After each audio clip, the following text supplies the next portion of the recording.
Hey everyone, it's John here and my co-host Chadalac, and we're here with the Fantasy Podcast. We're here to talk about wrestling, kick ass, and chew bubblegum, and we're all out of bubblegum tonight, so let's get started. But first, as always, in tribute to the great Stone Cold Steve Austin, let's crack open a cold one of whatever you have available. And let's get started for all you marks out there.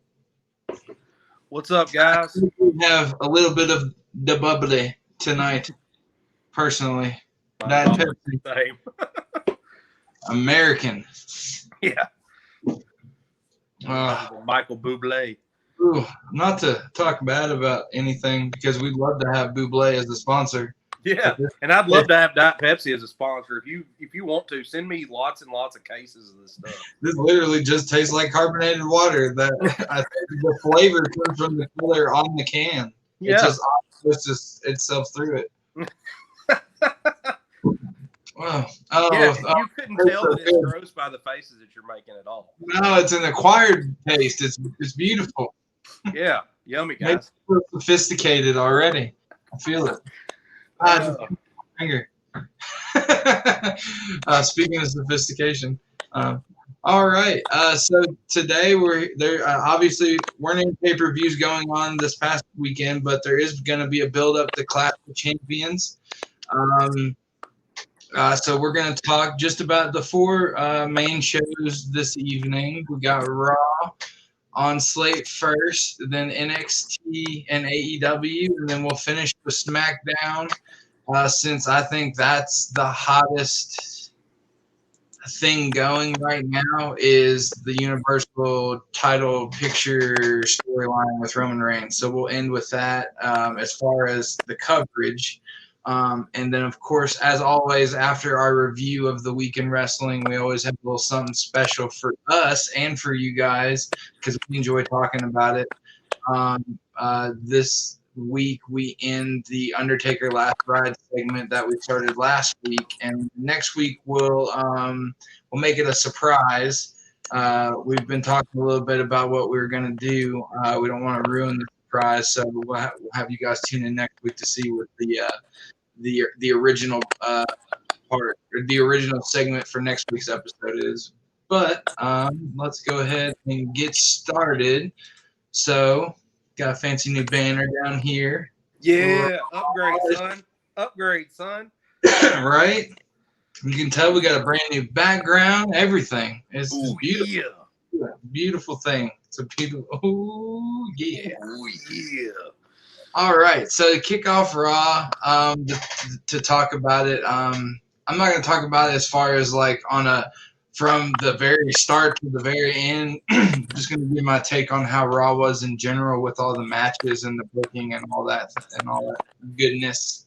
I really loved number one that Dolph Ziggler was joining the commentary that night, and it really showed.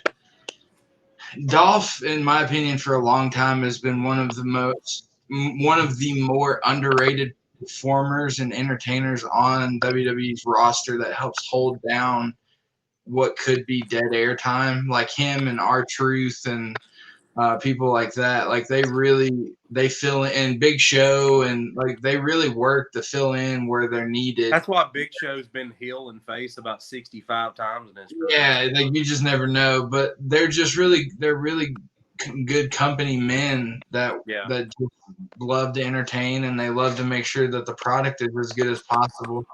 So I love that Dolph was on commentary. As I don't know if you guys know, but he does do stand-up comedy on the side. So he's kind of like been practicing for this moment his whole life, or not his whole life, but since he's been doing stand-up.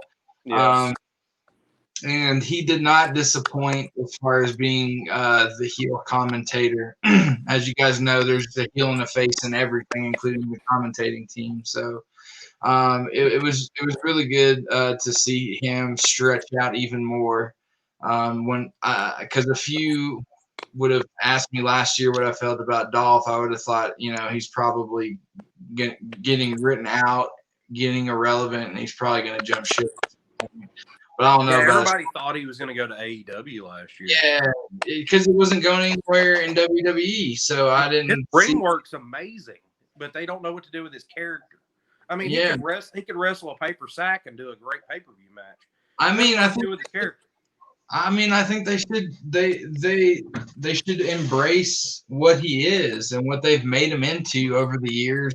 Yeah, is a mixture of Billy Gunn and Shawn Michaels, Rick Rude, and Mr. Perfect. Like he's a four-way. If you put all them in a blender, he was the smoothie that came out.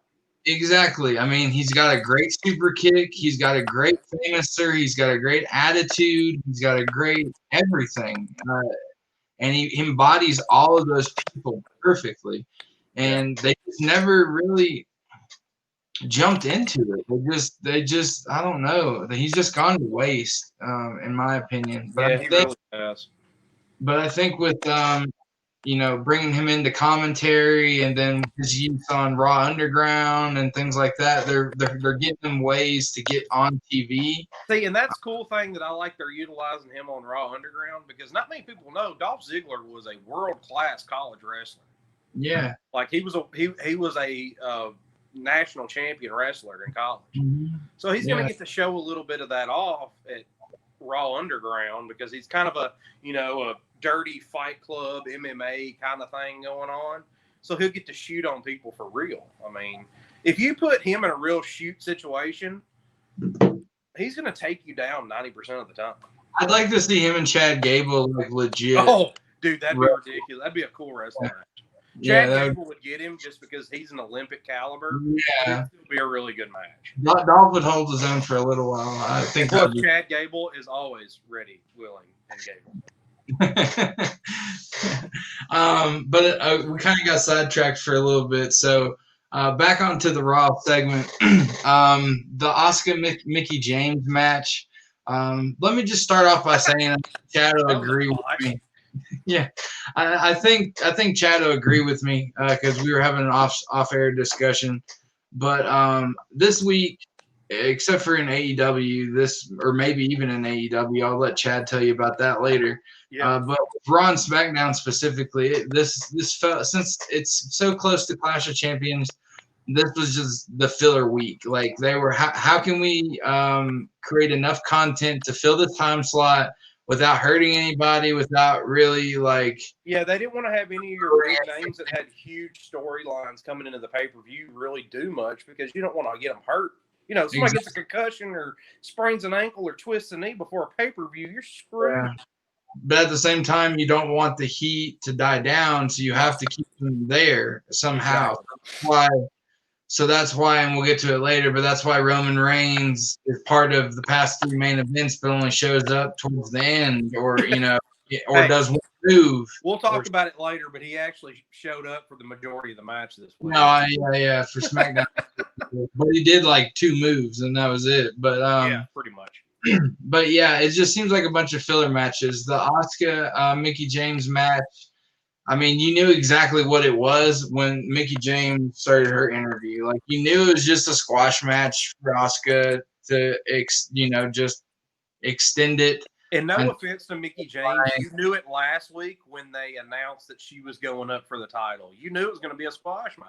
Yeah. I mean, they're just – I don't know. She is. She was good back in the day. Now she's an aging wrestler that's trying to fill in some matches where – we all knew what was going to happen. So, yeah, I think they're just trying to figure out who's going to be in that picture with her. Yeah. Because of what Sasha and Bayley have going on. Charlotte's not there. Becky's out. The main hitters are a big hit to the women's division on the main roster because I mean they got Alexa Bliss going into her own little storyline looking thing. Yeah. So they're kind of stretched thin, even though they have a lot of really good female talent. They're just very thin in the women's division. Yes, they've got Natalya and stuff like that, but they're big names like Bayley and Sasha. Yeah. They're on SmackDown, so they're kind of stretched thin on Raw.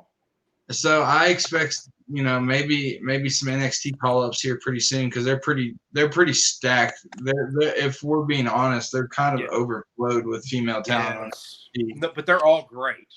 But I mean, they brought Charlotte over there because at first they didn't feel like, I guess, I don't know, in my opinion, they didn't feel like they had the talent that they had until the main lights came on and they got the USA Network, and then those fuckers performed. They put on when the pressure was on, and they were like, okay, maybe we don't need Charlotte here. So, well, I think a lot of that was to do with Charlotte, though. A lot of these girls were like, oh shit, Charlotte's coming in. You better step it up or we're out, Yeah. I mean, when you bring up a big dog that was one of the best NXT women's champions, and there was so much push behind her coming out of NXT going into the main roster, and I hate calling it the main roster. I'm sorry. There is better wrestling on NXT week to week than there is on the main roster. I'm sorry. Nobody wants to hear that, but that is a better pure wrestling show every single week. Yeah. I mean, and most wrestling fans like me will agree, John. I'm sure you will too. NXT's got a better product right now. I know we're digressing from Raw, but this is a wrestling podcast. We're going to go on tangents. They have a better product right now because they have more reign. They've got DX running the show for NXT, so they're going to have a better product. And I think some of the newer age wrestlers that are coming out, they have a little bit more say-so in their character. So you're going to see little bits and pieces of their personality and their character just cranked up to 11, which is what it's supposed to be. Yeah. So I'm liking that out of NXT. I agree. NXT. So WWE or not WWE. I consider I honestly, my brain tells me WWE and NXT are two different things just because they're ran completely different. Yes. They are under the same company, people. They just run completely different. Yeah, but the bigger names are on Raw and SmackDown. Yeah. The better product, and the better in-ring product and out of the ring promos and product. NXT owns that. If you put those guys on NXT, on SmackDown and Raw, they would flourish. If you would run SmackDown and Raw just like NXT, that's why, Vince has done a great job for years and years and years. But if Triple H does take over when either Vince retires or finally kicks the bucket or whatever, I think it's going to show through the product because you're going to have more edgier storylines, more, look at Ciampa.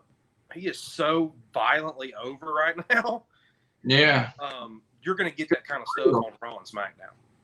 It's just real. I feel like Vince is still a little too gimmicky. He's trying to be more real, but he's still too gimmicky. And Hunter is just he's all about realism because that's what worked with him. Yeah. That's what got him over. He wasn't until he was a blue blood, and then he started acting like himself a little bit, and then he got over.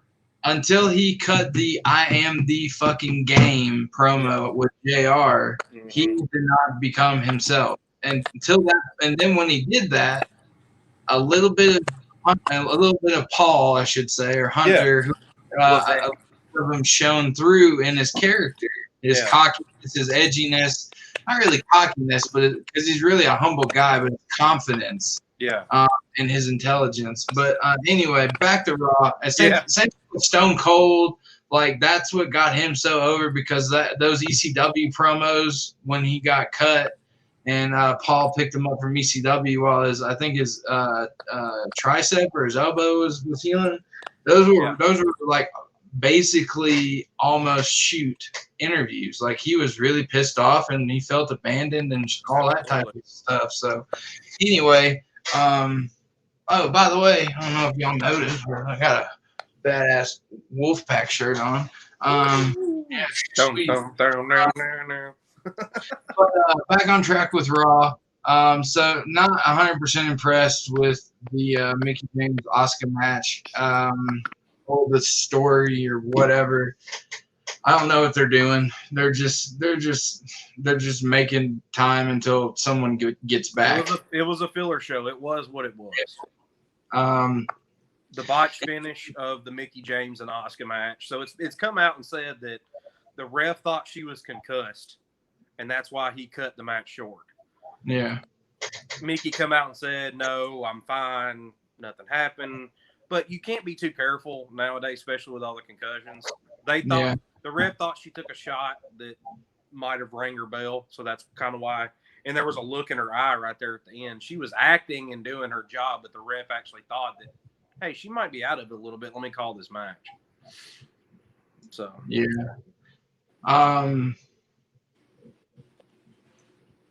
Yeah, so that it was a little rough to watch, to be honest, and situations like that,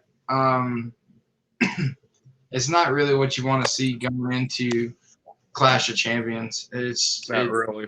It's kind of this is like, if you ever played high school football on Friday, this is like Thursday night. Like you're like Hayes in the barn, like we're getting shit ready. This is walkthrough. Yeah, we're tightening it up. We're ready to go. We're not botching finishes and stuff like that. Yeah, you're supposed to be super tight right before the pay-per-view. And I bet after that match, Vince's his face was as red as our shirts. I bet his head was about to explode. Like, we're going into a pay-per-view and you guys are pulling this shit? Like, this is ridiculous. And then we got, obviously, two situations coming from the Hurt Business. We had Cedric and Apollo Crews, and then we also had the Almighty versus Eric. So two different Hurt Business matches.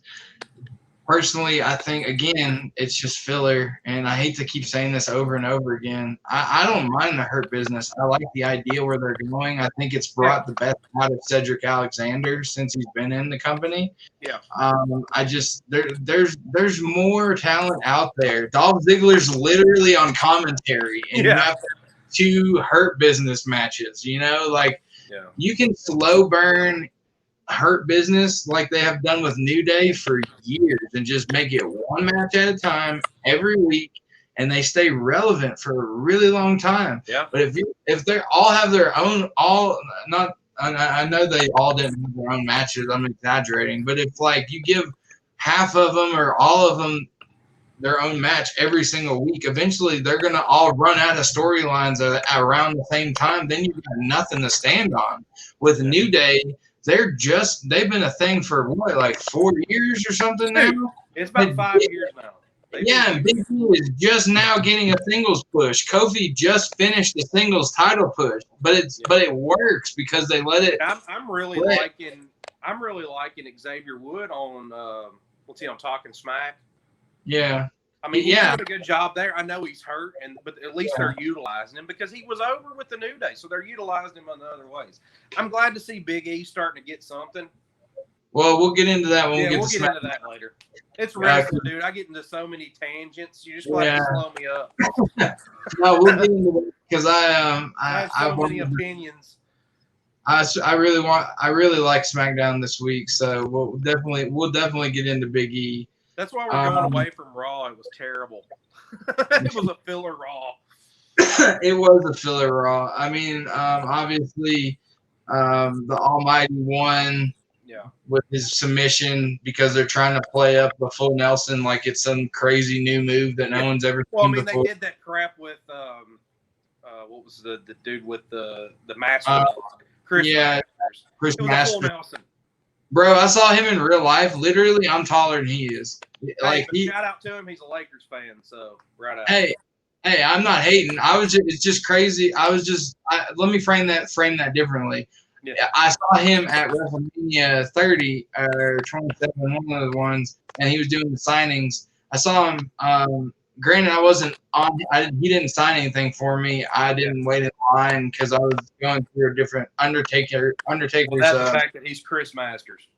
No, it has nothing to do with it. I just hate waiting in line, and he had a huge one because he's a big, he's a big star. He was good back then, Yeah, and I was going. Taker had his graveyard of the people that he beat, so we were going through that. Yeah. But I looked over and I saw him, and I was like, wow, he's shorter than not just him, but he was sitting next to other people. I was like, man, they're shorter than what they look like on TV, like, you know. Well, So okay, a lot of that is, and it's been come out that said a lot of people, like Shawn Michaels, he had lifts in his boots. Oh, really? Oh, Drew McInspire. Yeah, what's up, brother? Oh, man. But yeah, so Chad is saying, what were you saying about Shawn Michaels? All right, so you were talking about how Chris Masters was smaller. Yeah. Shawn Michaels has come out and said they put lifts in his boots. Oh, so yeah. They made him taller. They also build them taller than what they actually are, too. Yeah, when it's all about the way they shoot their entrances. They look larger than life. That's their whole gimmick. But even Andre was still 7'1" or so.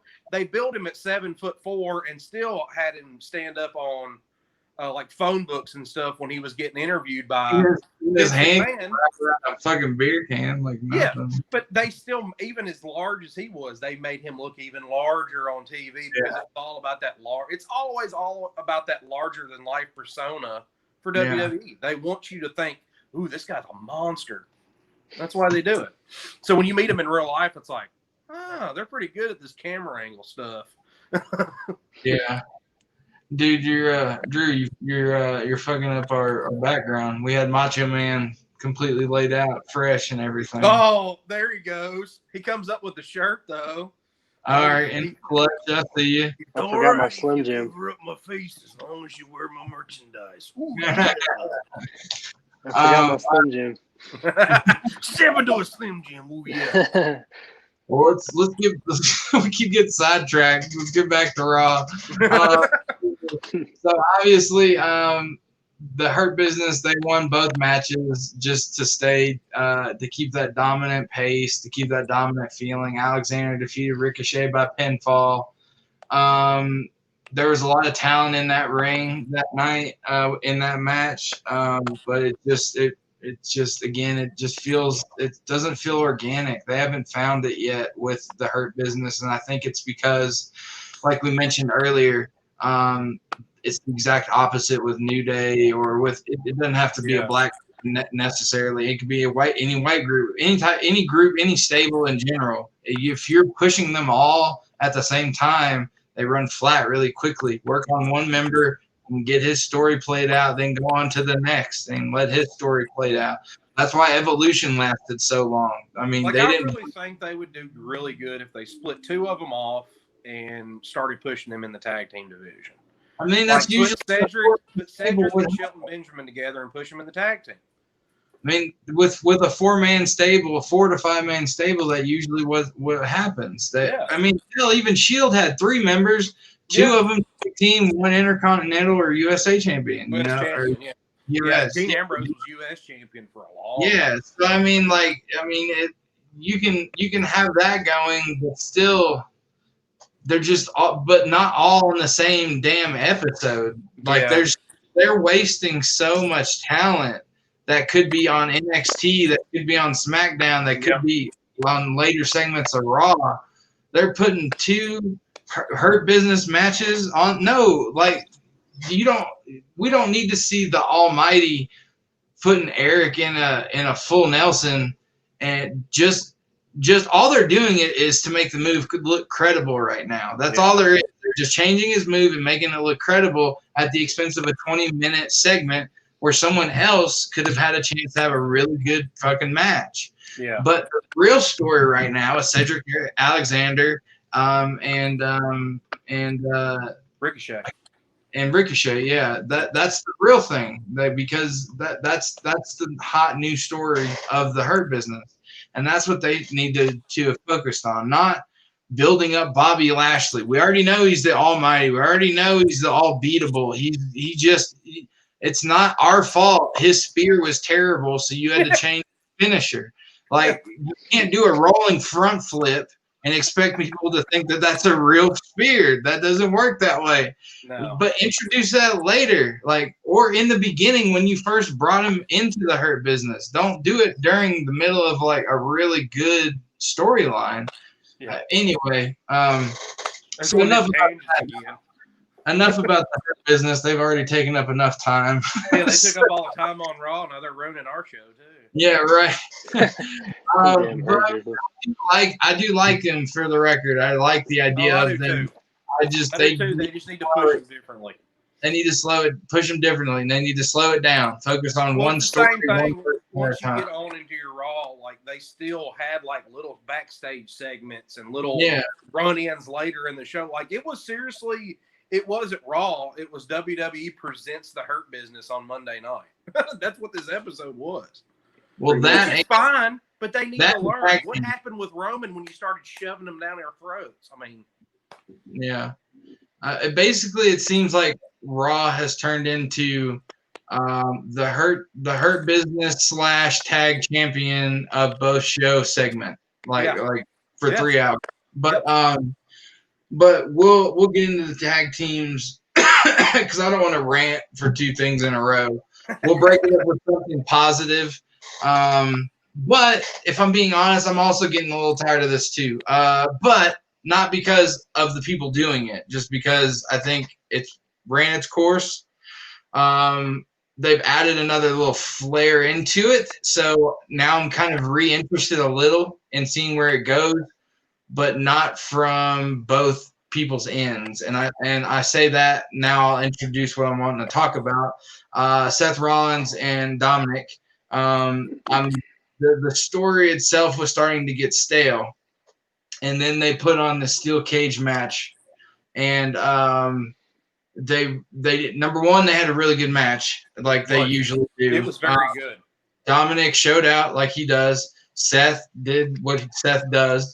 See, I remember you said last week you were getting tired of this, and after I watched that match, I'm like, that little more of a spark underneath that rivalry. Well, yeah, there was a little. They started adding layers to it now. Yeah. Now, if they're starting to fold more things into it, it's not just you hurt my boy, so I'm gonna hurt you for 4 months or whatever. You took out my daddy's eye, I'm gonna get right, come on now, you can do better than that. And now they're starting to evolve that, because what they were doing wasn't investing me. All it felt like is they were pushing Dominic down my throat as a dominant wrestler or a competent wrestler. And I don't need you to have him wrestle Seth Rollins for me to see that. Just have him wrestle somebody, and I can see that he can wrestle. So if you're going to if you're going to use someone of Seth Rollins' caliber, make it count. And so they've started to do that, I think, now with the whole Murphy thing. They're starting to add more drama into the Monday Night Messiah persona. Murphy's starting to, have second thoughts is what it's looking like. And Seth, spoiler alert, ahead of time for everything. Seth tried to, forgive Murphy, or didn't try, but he acted like he was going to forgive Murphy and offered his hug to him, and then ended up just whooping the absolute shit out of Murphy for his. He slams his head in the door. How does that feel? Doesn't feel good, does it? Yeah. So like I was saying, I was getting old. It was getting old seeing Dominic versus Seth Rollins over and over and over for the Mysterio family. Like, that's basically what it was. That had nothing to do with the Monday Night Messiah. Like, there was no story on that side. It was just Seth Rollins happened to be called the Monday Night Messiah and happened to have Murphy standing beside him, and they were just fighting against the Mysterio family name. It just felt like 2 storylines that were just butting heads. But now with this, Murphy has somehow taken pity on Dominic, and now the Messiah is starting to lose his disciple. Now they got something here. Now it's starting to come together. I wish they'd have done that a little bit sooner. It feels like kind of like a 2.0. Like they kind of scratched it and like revamped it. But did you catch when the Mysterio family was going in the cage that Dominic's sister, and forgive me, I can't remember her name right now. Yeah, she kind of checked on Murphy on the way into the cage. They made a point for you to see that. Yeah, I wonder if something's going to turn with his sister and Murphy because, Yeah. Murphy got destroyed by Seth. But they made a point for you to see, hey, she stopped and checked on Murphy. So let's watch that unfold for the next couple of weeks. And even Ray kept looking at Murphy, kind of like, you're all right, you good. Exactly. Yeah. And it may turn into something where Murphy's like, crap, he's been beating the hell out of me. I've been following the wrong guy. I don't need to be following anybody. I need to be my own man. And maybe Ray takes him under his wing. And I'm just spitballing here. I don't know. Maybe Ray takes him under his wing and say, hey, you don't need to follow anybody. Be your own man. I'm with you though. There's something there for sure. There's definitely something there. Yeah, I think they didn't either this was their plan the whole time, and I think they needed to just cut the shit and just go with this. If this was their plan the whole time, they should have got to this 2 episodes ago. But if they stopped the tracks and said, hey, you didn't have to have those 2 eye for an eye matches. You could have just you should have just started with you whipping Dominic with kendo sticks, and then Dominic whipping Seth and Murphy with kendo sticks, and then went to this segment, and then there's your story. Roll with it. Whoever makes these kendo sticks is loving this angle because he's been making the shit out of them. But I did really enjoy it. I enjoyed the match a lot, and again, Dominic, I was for the record, I was very hesitant on him. I think he was just getting a push because of who he is. He's proving himself now. But yeah, he's definitely proven it with me. I mean, I still think he needs to pay his dues after this Rollins and go face some lower crowd people, or not lower crowd, but not lower town either, because they're not on top of the bill like Seth Rollins. Maybe have him with a Sami Zayn or something like that. Yeah. Please I'd like to something Sami Zayn interesting, because he is so boring right now. And then so. We were talking about Raw Underground earlier and how it's kind of been cool at times and kept it and it's helped Raw freshen itself up a little bit. Yeah. And it gives it something like a different vibe, different feel. Yeah. Yeah. Something a little bit different. And they've had Moss kind of being like the de facto tough guy on that show. And it's really cool and everything, but I think they fucked it up when they had get these hands, son. When Ron comes in there and just absolutely wrecks everybody. You just completely killed the credibility of everyone in that freaking ring. Yeah. Yes, I know how good Braun is. He's the monster among men. He can fight the Fiend. He can defeat everything and anything and all that shit. Of course he's going to go into Raw Underground and eat people like hamburgers. No problem. I don't need to see it. He just killed the strength of everybody that was on that team. Everybody that had a good, strong push going, he made them fluffy after that. That was an unintentional, multi-squash match. Yeah. Everybody in the crowd's in trouble because I'm destroying everybody here. Surprised Shane didn't get dropped on his head. And then so we'll move on to something that I think could be, depending on how you look at it, either the dark horse or the one that you don't. That they aren't really letting. I don't know. They're not promoting it enough, so you might not see it coming. You might see it coming, but it might take some people by surprise. But this Aleister Black KO feud, this is pure gold in the making. When it comes to its epic, I think they're building it for Survivor Series. I don't know what they're building it for, but I love what they're doing. It's still a little raw, obviously. It's because it's no pun intended. Yeah, no pun intended. But they're both professionals. Doing this a really long time. And they both seem to work really, really well together. The finish was kind of flat. It seemed rushed for some reason. But I don't think that was because of them. I think they might have been under some time constraints or something like that. But I don't know. That's just my opinion. But I know that both of them know how to work in the ring, and they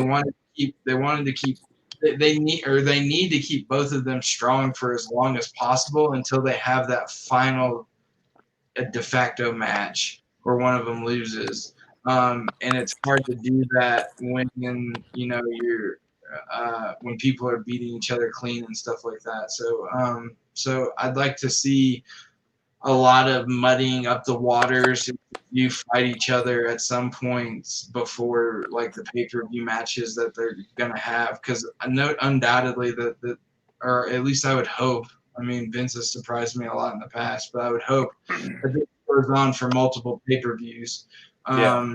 So I think they need to muddy the water and kind of just draw it out a little bit as much as possible, because I think that they could have something very special here that can turn into a feud later on down the road. Kind of how John Cena and Randy Orton started off having a feud, but later on it wasn't just a mid-card feud. When they got older, it was a great feud to push the people on each other with. Yeah, so it would make it a lot more like later on when they both get a scrap in between them or something. I think it's going to build up into something in the future.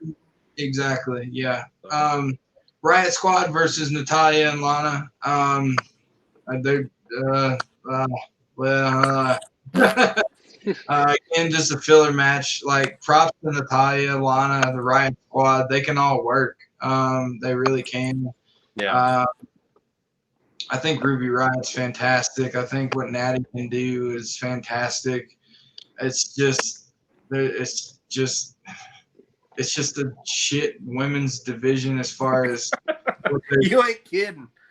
As far as what they're just not doing with it, I guess I should say. It's not what they're doing, it's what they're not doing. Nia Jax and Shayna Baszler, that they're terrible together. No offense to them, because they're good. They're great individually, but together they don't fit. Yeah, I mean, granted, Nia doesn't have such a good rep. Now, hey, in ring. This is what I was thinking. With them being champions, I think it would be great to turn it on its head and do kind of a Bayley and Sasha kind of thing and have one of them turn on the other. I think that would be a great singles feud. I mean, but yeah. Tag team? No. Yeah. That'd be a great singles feud. It would be, and that's obviously what's going to come out of it. That's I'd like to see Nia intentionally break Shayna Baszler's nose, and then she snaps her arm in half. Yeah. I mean, that seems to be the go-to on how they stop tag teams anyway, so I see that happening. Yeah, I mean, that's probably what's going to happen, but I think that feud would just work. It would work for the women's division, and they need something to spark that up on Monday night. Yeah. So, just the idea, WWE creative. Take my idea. I do take commission and royalties. So, think about it, boy, And then, which leads us finally to on Raw, Keith Lee versus Drew McIntyre. Not our McIntyre, but we've got our own, guys. All right. If I had the bagpipes, I'd been playing it for him when he entered in. Number one, before we get into the match, they did announce that the Clash of Champions match would be an ambulance match. Yeah. So that's going to be interesting. I don't know. What's your opinion? Why do you think they're making it a gimmick match? Is one of them legitimately hurt? I don't know. I doubt it. I doubt one of them was legitimately hurt. I think they just tried to make these kicks so powerful that for some reason that means ambulances should be around. I don't know. I hate him. And then also with Keith Lee, do you think he's muddying the picture, or do you think they're really going to make it like? Could they end up making it a triple threat, or are they saving something for another pay-per-view? So, well, number one, I hate gimmick matches, hands down. They're terrible, unless the Undertaker does them. Yeah, yeah, but he does them smart. But exactly. But with Keith Lee, I don't know what they're doing with Keith Lee. I think they're trying to do too much at once. They're trying to make Keith Lee credible and make him a contender to whoever this. Too much too soon, guys. Too much too soon. Yeah, but I think they're kind of priming Keith, like with what they did with Roman and Seth Rollins and Lesnar. They were priming one of them to take over for whoever won from the other two. So I think they're priming Keith Lee to face whoever eventually ends up he's with. going to be the next person to roll into the title feud after McIntyre retains or if Orton. Yeah, when it finally ends, like around Royal Rumble or Mania. Yeah, or something. And I don't see, in my opinion, I don't see McIntyre losing at Clash of Champions. I think they're going to stretch it. Yeah, I think they're going to stretch it. I don't know how. I think eventually Orton gets the belt, but I think it's going to be closer to Mania. Yeah, I think Retribution obviously probably going to be involved to continue. I think really all that Retribution is right now is an excuse to extend this shit because they're running out of stuff.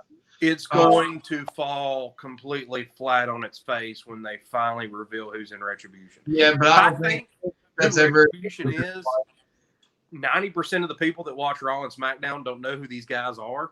Yeah, and it's going to go dun dun dun dun. But I don't think it's going to be terrible.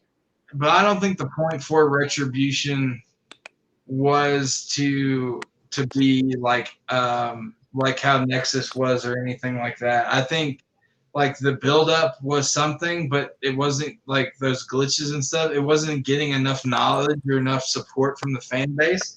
So I think they maybe I keep getting an anonymous vibe from them. Like I'm waiting for somebody to pop up with a V from Vendetta mask on. Yeah, but I think now that they have them there and they're invested in them so much, they're just using them more as an extension into storylines. Because I think you'll see them play a part in DQing like they did in this match with Keith Lee and Drew McIntyre. Extending. And then out comes the Hurt Business again. Who saw that coming? And they're just going to be extending this feud for a little while. Keith Lee definitely showed that he can work. Eventually, obviously going against Randy Orton, Drew McIntyre now. And I think they even fought in NXT as well. He showed that he can stand up with those guys, and I think he's doing great building credibility against the big stars on the roster. Yeah. But I think it could at some point end up being, like there's so many DQs in these matches with Keith Lee and Randy and Keith Lee and Drew McIntyre that Keith might feel slighted and eventually will try to pull for a triple threat match or something like that, just to get a fluffer main event for a lesser pay-per-view or something. But I don't think Keith Lee really, really, really comes into the picture until what I really see is eventually at the end of the storyline of what they're doing with Randy and Drew McIntyre. Drew's going to have the title, and maybe Keith Lee turns heel. And like after they've built some sort of relationship, which they're obviously been doing with the storyline, and Keith Lee turns heel, and then challenges Drew for the title. So that's the only way that he's going to get any credibility. He's got to go heel. I mean, that's usually how you got to do it in the beginning, anyway. He's got to go heel. He's not. I don't know if he comes out like an uber babyface, which I know he's not. He's playing kind of in between right now. Yeah. If he comes out playing uber like babyface, they're going to eat him up and chew him out and spit him out. You know what I'm saying? But if he comes out heel, I think he'd get really over as a heel. I really do. He's just a big, mean dude, or he can play that character.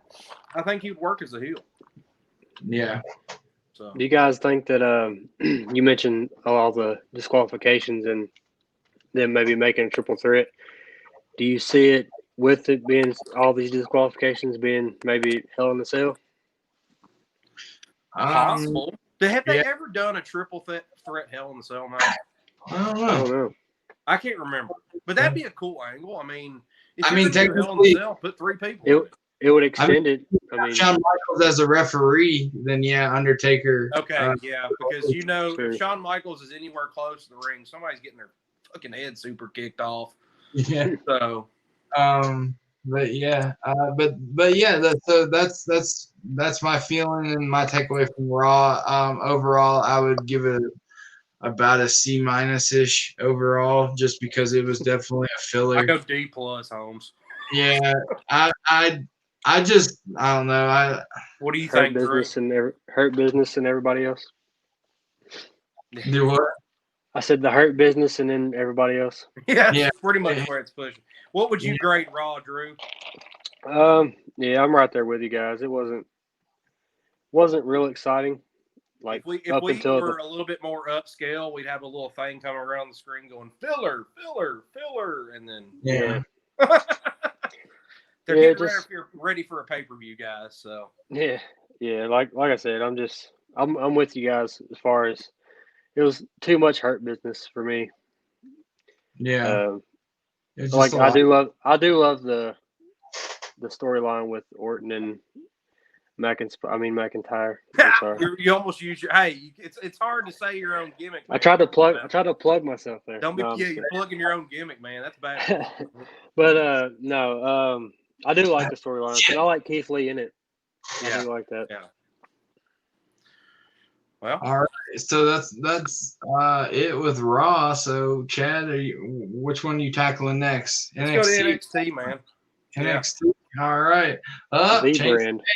NXT at the bottom. Check the banner at the bottom. We're getting a little bit more fancy here. NXT. NXT. So NXT kicks off with Shotzi Blackheart versus Io Shirai. It's a good match. Shotzi Blackheart confuses the shit out of me. I don't understand her character. It's like a really bad acid trip, and it makes me confused, and I don't like it. She rides to the ring in a toy tank, and she has an army helmet on, but then she's also dressed like a punk rocker. I'm confused. It's like the movie Tank Girl. Yeah, I guess. I don't know. The match was kind of sloppy. I think it was a little rushed. Shotzi was trying to do some spots very quickly to get her. I think she was trying to get her shit in, but it was going a little too fast for her. Even Io was a little, and she's usually pretty smooth, but she ended the match. She ended up winning against Shotzi, but she ended the match with the weirdest moonsault I've ever seen in my life. She caught her with the moonsault with the tips of her toes and her shins. So Shotzi was way too far out, or Io undershot. So it was one of the two. It was just kind of a sloppy match, but it was okay. It was a filler match. So, but they were pushing Shotzi really big on commentary, especially Barrett. Sorry, I had a brain fart there for a second. Barrett was pushing her really big, like how she's gotten better and how she's moving up in the rankings. So look out for Shotzi to have a good storyline coming up. I think she's getting set up for a push. Then on to Tommaso Ciampa. He had a vignette from where he beat the holy hell out of Jake Atlas last week. I mean, the guy DDT'd him off of a stretcher after it looked like he broke his neck in half. But then, Jake Atlas walks out. So Tommaso comes out, and Desmond Troy is waiting in the ring, and Desmond Troy is about to have a really bad night because he was already in the ring, and Tommaso's coming to just murder him. Tommaso destroys him unmercifully, and of course Ciampa wins. Jake Atlas comes out and challenges Tommaso to a match, and of course Tommaso just kind of laughs, "I'm going to kill you," kind of thing, and they're going to have a match next week. Which cut later, you see Jake Atlas leaving the building, and something about the NXT parking lot is very dangerous. So if you find yourself at Full Sail, never walk through the parking lot. Somebody's going to hit you with something. That's why I graduated online from Full Sail. Yeah, because you could get your neck broke in the parking lot. But anyway, Tommaso attacks Jake Atlas. Weird thing, though. as Jake Atlas is laying on the ground and Tommaso is just kicking a hole in him, out comes Kyle O'Reilly from Undisputed. I don't know what he's going to have in this, but I think him and Tommaso is going to have an angle because Tommaso looked down at Jake and said, "I'll see you next week," and then looked up at O'Reilly and said, I'll see you next week too. So there's something working with that, Tommaso and O'Reilly. So Undisputed versus Ciampa again. Then you had a vignette with Finn Balor. He tells everyone he built NXT, and that's why they put he's the champion again. And with him being the champ, he put everybody on notice. Yeah. Saying, me being the champion is what's best for business. And he says, you better look both ways before you cross the Prince. So I don't know what's next for him. But they're going I say they're going to keep the belt on him for a pretty good while. Yeah, considering that the first time he had a legit shot, a legit title outside of NXT, before NXT was considered a main brand, he hurt his shoulder the same night he won it, so he had to vacate the title, and he didn't hold a significant title, in my opinion. But he will still always be the very first. Yeah. Yeah, for 5 seconds. Even though they try to, I know. But they always try to overlook that because he hurt himself. But he was the very first Universal Champion. He was about to go through a monstrous push, but he hurt himself, or he got hurt. And I think now he's gonna do that again. But I think now's the right time because I didn't like the demon gimmicks. Blah blah blah. It's okay. It was cool at first. Fiend does it better. So let's not muddy it up with Finn Balor doing it. Let's bring the Prince in. I like his persona. I like his attitude. Yeah, I kind of like. They've kind of went back to the New Japan. Started Bullet Club kind of thing, which is really cool. It's that edgy, cool Balor, you know. Yeah. So I agree. I think he cut a great promo, and he should be putting everyone. The promo said exactly the thing it should. Everyone should. You better look both ways before you cross the Prince. So I thought that was a cool promo, and he's just letting everybody know, hey, I'm here to mess y'all up. I'm gonna coup de grace you right in the face. Yeah. So, next up, Austin Theory versus Kushida, but it was kind of set up as Austin Theory. You know, he plays that really good, overconfident, douchey heel. Like, I am the greatest wrestler of the world. And he puts out an open challenge to the back. Well, Kushida comes out, and then Austin Theory's, face just goes completely ghost wild. Kushida's on this new thing now where he was really crowd friendly and, hey, I'm Kushida. I'm here to make everybody happy. Now he's there to straight ninja kick everybody in the esophagus. So he comes out and just squashes Theory for 10 minutes and then finally puts him in a armbar and looks like he's going to rip off his rotator cuff. And I think this is going to be a big push for Kushida. Because later on, when I talk about one of my next points, you'll see his name or face technically pop back up on the screen. So, but that was kind of a quick squash match. It was more to get Kushida's new persona over than it was to get Austin Theory over, because of course he got crushed. But they wanted you to know Kushida's here and he's very angry. It's Breezango versus Imperium. Excuse me. They come out, which I thought it was kind of cool. It kind of changes it up a little bit. They brought Breezango out as the fashion police gimmick. So, of course, they got different music and they've got the police uniforms on. My son was enjoying it. He's like, look, Daddy, they got police officers. I'm like, man, they wasted them, dude. They've wasted. Yeah, they did, but they're really doing good in NXT. It was a very good match. Emporium's very technical. Breezango's very flashy. So it's kind of a cool mixture when they do a good balance. So it was a good match, and it was for the titles, but you knew Breezango was going to retain as soon as they came out. Maybe something else down the road for Emporium, but I think they're out of the title picture for a while. Yeah. I don't see them coming back in. And I think since now NXT UK is back up and running, they may send them over there to do something with that. Yeah, usually titles don't really change hands on main shows, especially right before pay-per-views anyway. So yeah, I think it was just a kind of closing of, hey, Emporium had their rematch, so let's give them their rematch, and then they can move on to something else. Yeah. I think that's kind of what that was. So William Regal made a huge announcement for TakeOver, the next TakeOver.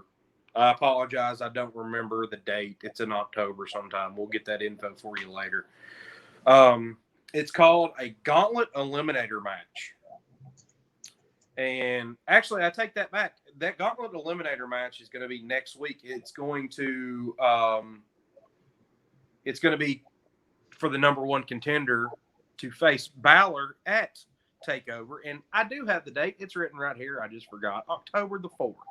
Yeah. So I'm a big stupid idiot, and I have October 4th written down here. I was looking that up right now, but yeah. Yeah, I wrote the note down and completely forgot. But anyway, so the match is next week, so that's going to be a good reason to tune in to NXT. They've got the Gauntlet Eliminator match. 2 men will start in the ring. Every 4 minutes, another competitor will enter. The only way to eliminate is via pinfall or submission. The last man standing will be the number one contender and face Finn Balor October the 4th at NXT. If it sounds like I'm reading that off a paper, I am, because that's a lot to remember, and I have a tiny brain. Yeah, basically, Crown Jewel, it's what they did with Undertaker and AJ. they're going to do 5 people. They never finalized and said who the 5 people were, but they flashed people up on the screen, and Kushida was one of them, and Kyle O'Reilly and Fish and Roderick Strong and a couple other guys. So yeah, they really don't know who's going to – what'd you say, John? They got 4 announced so far. Okay, all right, for the people watching at home, who's the 4 announced? So Thatcher. Okay. Hold on, let's see. Okay. So we got Thatcher.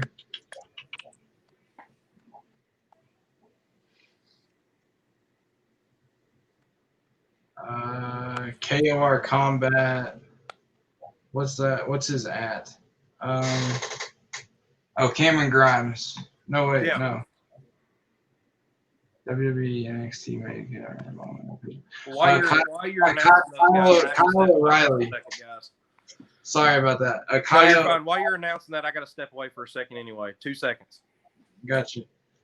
So KOR. Sorry, they named it by his Instagram at, and I don't know it, so I had to look it up real quick. But it's Kyle O'Reilly was the 3rd. And then the 2nd, let me see here. And then Cameron Grimes. So Kyle O'Reilly, Cameron Grimes, and who else? Timothy Thatcher, and I think you named the first one, Kushida. Is Kushida coming in it? Okay. Give me one second, guys. I'm having technical difficulties. I'll be right with you. Okay. So those are the 4 that are going to be in that match.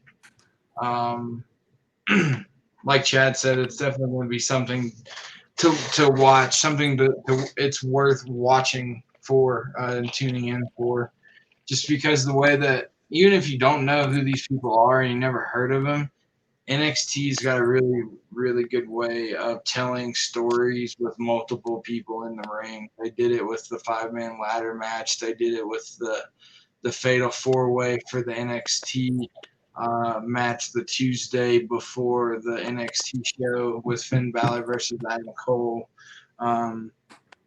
They're really good with this type of situation. Granted, WWE tried. I'm like Heath Slater. I got kids, man.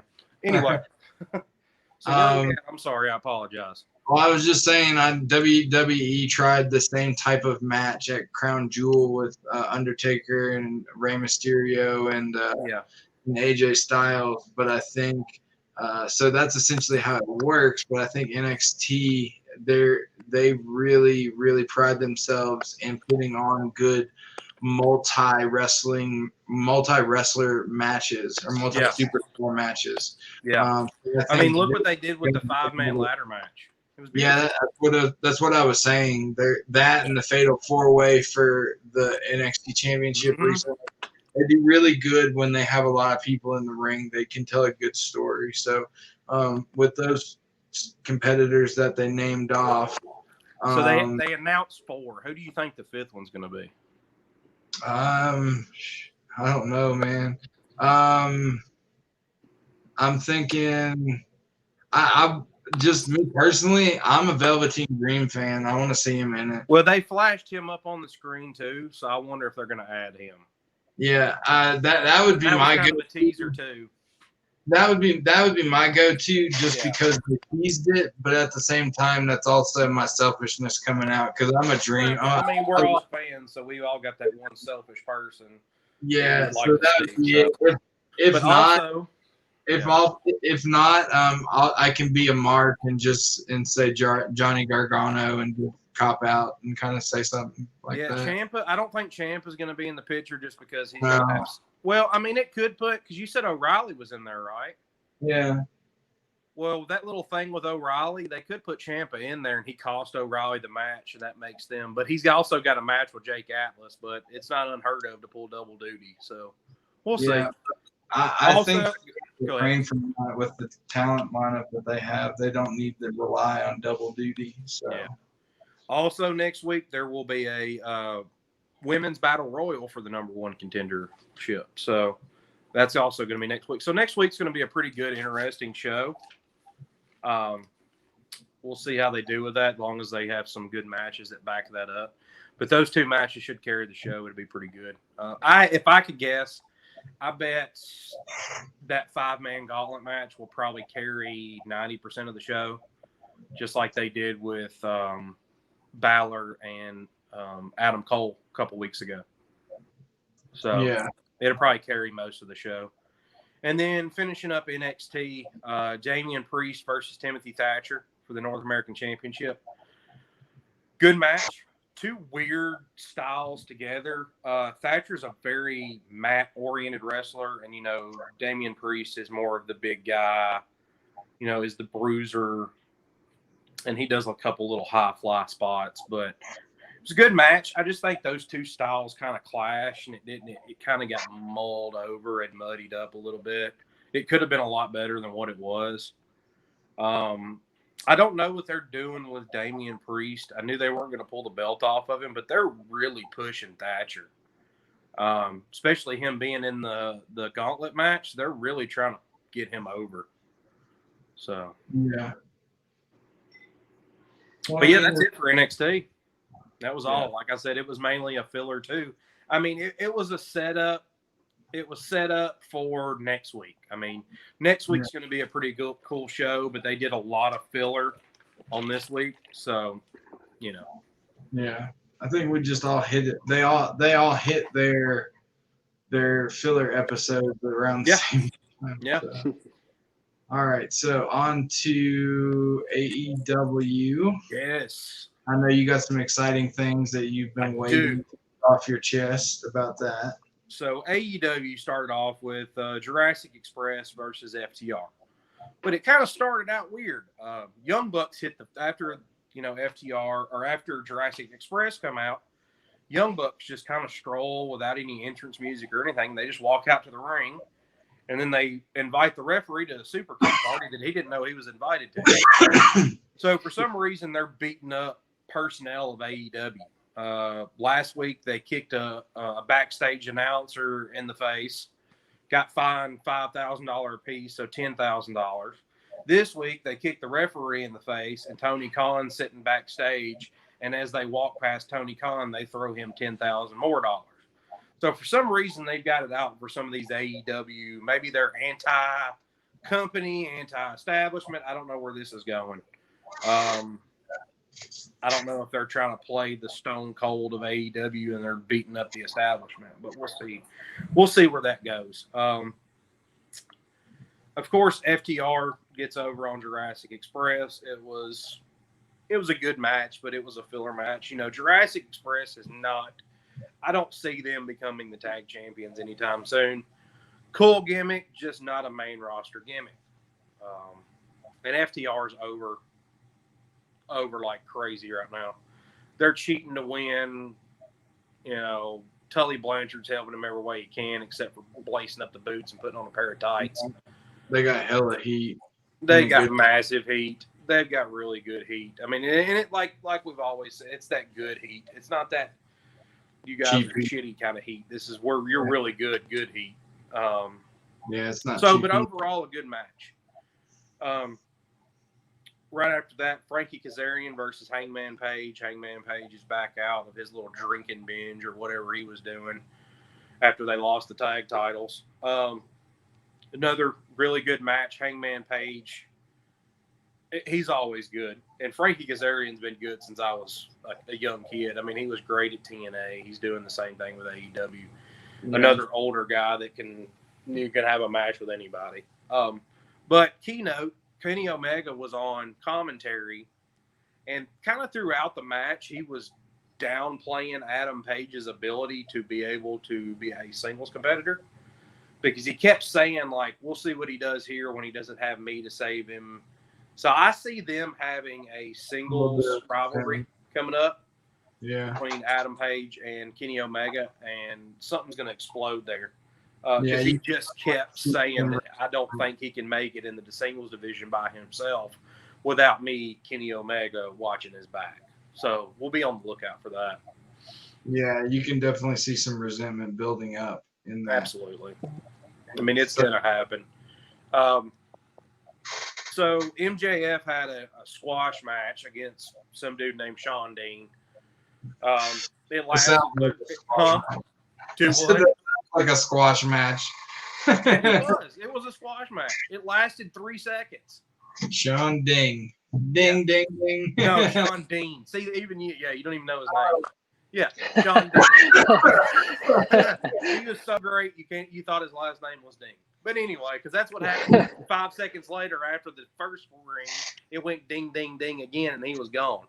So the match was MJF poked him in the eyes, put him in a cross arm bar, and he taps like he's playing the bongo drums. But anyway, it was the promo afterwards. MJF kept saying, like, I'm the undefeated, because John Moxley, cheated to win. So I'm the uncrowned, undisputed, undefeated AEW champion. And of course, he makes Roberts announce all this and everything. But he said, in AEW, to get in the belt, you've got to have some kind of faction or some kind of, some kind of group that you got to be a part of. He goes, usually I'm a lone wolf, but maybe it's time for me to join a wolf pack. So I don't know who he's referring to. I don't know who he's going to get together.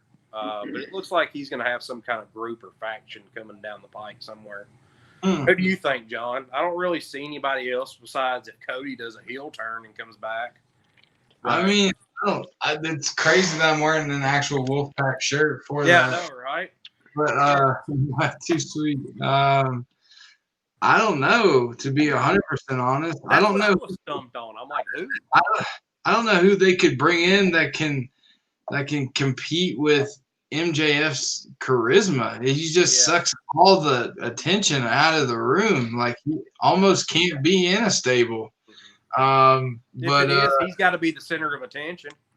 Yeah, so he's got to be the leader. So it's whoever they bring in is gonna be secondary, or they're gonna have Wardlow as their muscle. I mean, since they got him, but he don't talk. But since they mentioned the Wolfpack, I'm just gonna go on a limb. I'm probably gonna be 100% wrong and everything like that. But since they got Jake the Snake, obviously they're in, and the dude that's managing Lance Archer. Tully. Tully, yeah. I wouldn't be surprised if Hall and Nash fucking came out. Yeah. I mean, like, and there has been talks on the dirt sheets that AEW was going to come up with a 4 Horsemen gimmick. I think he would play kind of a cool Ric Flair / Tully Blanchard character.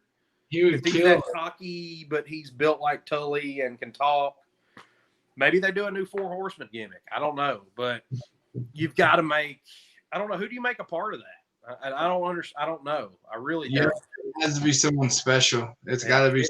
If you don't put somebody big in that group, it's gonna flop. So, and you don't want to flop a 4 Horsemen. I'm with you on this one, John. I that would be so awesome. Like that would Hall and Nash. Man, even if like they didn't do anything, like they just kind of like Jake doesn't do much but talk. So I mean, it's not like they Hall and Nash have to do much. Like, hey yo, and that's it. You got. At least he's sober enough to do that. But the thing is he's been brought back into the fold with WWE after years of. I don't think he's going to pull that. Nash don't care as long as he's getting paid a check. Yeah. As long as his name's on that check, he don't care. I mean, I don't see it happening. It just it would match the trend. It's a great cool. Yeah, take the toothpick. Just throw it. I don't know. What I would really like to see since the Young Bucks are kind of getting a little bit more serious and stuff. I think that'd be cool too. That might be a night because the 4 Horsemen, you had your tag team and then you had your 2 singles competitors. So and what about hey, Kenny Omega looks like he's turning a heel corner there. Maybe that. Or maybe even Cody, and have the most unlikely of persons. See, but you're going to have that Cody headbutt kind of thing. It'll be faction has. Yeah, it'll be there. It'll always be that, because they had that competition, but then they can reconcile their differences, come together, be stronger as a group with the Young Bucks. But then you'll always have that I can outdo you, and you can slow burn that into a breakup over 5 years. You create a whole new storyline out of that. I mean, for 5 years. MJF says at the end of the promo, no matter who I'm with or if I decide to get with a faction, I'm always going to be better than you, and don't forget that. Yeah. And he throws that in there. That's some shit you can slow burn different storylines for years out of, and then finally end it with Cody versus MJF. Yeah, exactly. And have the Young Bucks torn some way. And, you could make that group into just years of storylines. It would be insane. It would be like Evolution and NWO on steroids. Like, it would be intense. So next up was Private Party versus Chris Jericho, Jake Hager of the Inner Circle. Really good match. Is this like their debut match, kind of, for tag teamish? They tag teamed last week, but it's their debut after saying they're going to go for the belts. Yeah. So they went for a more serious tag team that stays together like Private Party. But they made Private Party look super strong. Like they took. Why? Because they sucked or what? No, Jericho and no, they made them look super strong. So they took Jericho and Jake to the limit, and I mean they made Private Party look super strong. I don't know what the push is going to be, if they're going to have Private Party versus FTR in the next pay-per-view, but they had them kind of get over at the end of the match. Yeah, Hager and Jericho got the pinfall, but Private Party came in and destroyed Jericho in the middle of the ring right there at the end of the match, and their music was playing at the end.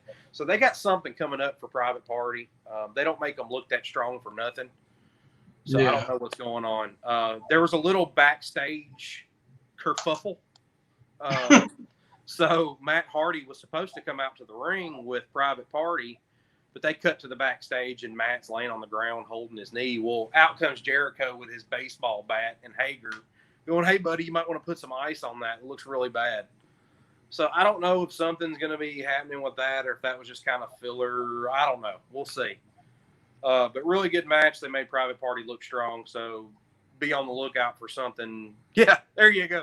Kerfuffle, word of the episode. That's awesome. I love it. We need shirts made now. Kerfuffle. Yeah, right. Kerfuffle. Add that to the design list. Yeah, exactly. Add that to the go ahead and mark that one down. Nothing like a good kerfuffle. Yeah. So next up was women's. It was the very first NWA women's title match on AEW. Thunder Rosa, the champion, versus Ivelisse. Thunder Rosa retains the belt. Good match, and they set up a tag team match for Thunder Rosa and the AEW Women's Champion versus Ivelisse and her partner. Can apologize for not knowing their names right now, but I'm just getting into the women's division at AEW. So next episode, I will have all the dirt on that one. They're still hyping Miro. I don't know if he's hurt because he kept saying he had a vignette where he's like, please just let me wrestle. Let me get in the ring and destroy somebody. So I don't know if something's holding him back and he's just not quite ready to get in the ring, because most debuts, they have him in the ring like the next week, and he worked it this week. And he wasn't even on TV. He had a vignette shot. So I don't know what's going on with that. Maybe they're saving him for something big. I don't know. That could be him. Sorry, go ahead. I said that could be MJF second. Could be him and Sabian. So we'll see. But they're still pushing this best man, AEW Mr. Perfect character. So we're going to see where they go with that. But they just kind of dangle a piece of bait in front of you about him being the best man. Big news of the night. So Lance Archer comes out with Jake the Snake and says that they want us to do Jake cuts a classic promo and does all of his lines, and he's really dark and ominous, and he goes, sometimes in life you have to get in bed with people you don't want to get in bed with to get ahead in life. And that's where it leads into, we're having a 6-man tag match next week, Lance Archer's team versus Jon Moxley's team. So Lance Archer, it's revealed Team Taz is going to be teaming up with Lance Archer. So it's Lance Archer, Brian Cage, and Ricky Starks. Nice. So that's really strong team on that side. So you see Jon Moxley's music hit. He walks out, and he starts to cut his promo, and all of a sudden, with everybody wearing the masks and hoodies and stuff, Brian Cage and Ricky Starks come out, and you don't know it's them, but they attack, Jon Moxley. So they're beating the crap out of Moxley. Well, out comes Will Hobbs, Willpower. Nice. So they retreat back to the ring, and Mox is like, you've met my first partner, Will Hobbs. And then he turns to the camera and he goes, Darby Allin, I know you're at home. He goes, get ready. We got a fight next week. Nice. So that's going to be a really cool match. It's going to be Lance Archer, Brian Cage, and Ricky Starks versus Jon Moxley, Will Hobbs, and Darby Allin. It's going to be a massacre between Jon Moxley and Darby Allin on the same team. Somebody's getting hit with some foreign objects. You can go ahead and bet that. There's going to be some crazy spots for sure. There's going to be some crazy spots and a lot of debris in the ring. It's going to be cool. It was also announced that next week, freshly squeezed Orange Cassidy will be facing Brody Lee for the TNT. Yeah, there you go. For the TNT Championship. So I hope they put it on Orange. I think that'd be kind of cool. But it should be a good match next week. Yeah, he showed you intensity. So yes. But getting to the match of the night. This was my favorite match that I have seen in many, many moons. Was the Best Friends versus Santana Ortiz in a parking lot brawl. This match was the shit. Best Friends. There we go. Nice hug there. So it started. This is the first parking lot brawl that I ever seen that was actually announced from the parking lot. So they have Roberts out there announcing the teams in the parking lot. So Best Friends are already standing in this little circle of cars, and you could tell that they rented all these cars from the same place because they have got the same license plate on every single one of them. So some used car lot right there in Jackson rented them all these cars. But anyway, Santana and Ortiz walk out, and they've got their faces painted like Day of the Dead. So they look like skulls. Fight starts immediately. Bam. They're throwing each other into cars. The first spot, they back body drop Ortiz on the hood of this car, and it just caves in the entire hood.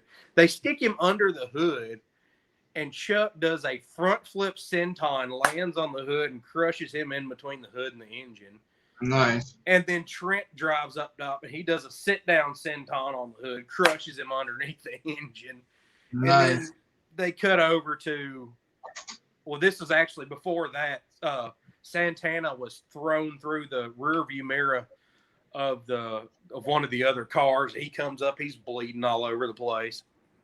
It was hard spot after hard spot, high spot after high spot. It was a great match. But the two really cool spots that I seen was Trent took a really big power bomb bump on the top of a car, and it was hit so hard that it bust the windshield and the back glass out. Ugh. Like, he hit legitimately hard. And then either Santana or I think it was Santana does a frog splash off of a truck beside it onto the car while he's on the roof. Ugh. I mean, it was hard, dude. And then Ortiz gets speared by Trent into a door that was leaned up on to the car. But you see Trent after this, and you catch Tony Schiavone. He goes, "It looks like Trent's been impaled in the arm by something." Well, he's not bleeding, but all of a sudden you see Trent grabbing a blade out of his tape, trying to cut his arm. So they called the spot before he even did the blade job. So Tony kind of screwed up on that, or Trent was behind, but they're watching the monitor. He's not bleeding yet. So hold off on he's bleeding. So chill out, Schiavone. You were a little too soon on that. Yeah, that's definitely on Schiavone. Yeah, but right after that, Trent has a spot where I think he's double power bombed by Santana and Ortiz onto the windshield of another car. He gets up, and it looks like his back has been sliced with a million razor blades. He's bleeding everywhere. Yeah. But that was a legitimate, he busted open the hard way on that one. Oh, yeah. Go ahead. Oh, I was saying, no, I don't doubt that. And then right after that, Chuck Taylor grabs one of those like metal bicycle racks, like the old metal barricades that they used to use, and laid it on the front of the car and like kind of propped it up, and then back body dropped Ortiz on it, and it bends. I mean, you got human bodies bending steel. So, hold on, guys. I got a little co-star coming in here. Night, sweetie. My baby girl. You want to say hi to everybody? Yes, say hi. Oh, that'll get us some likes right there from the cute faces.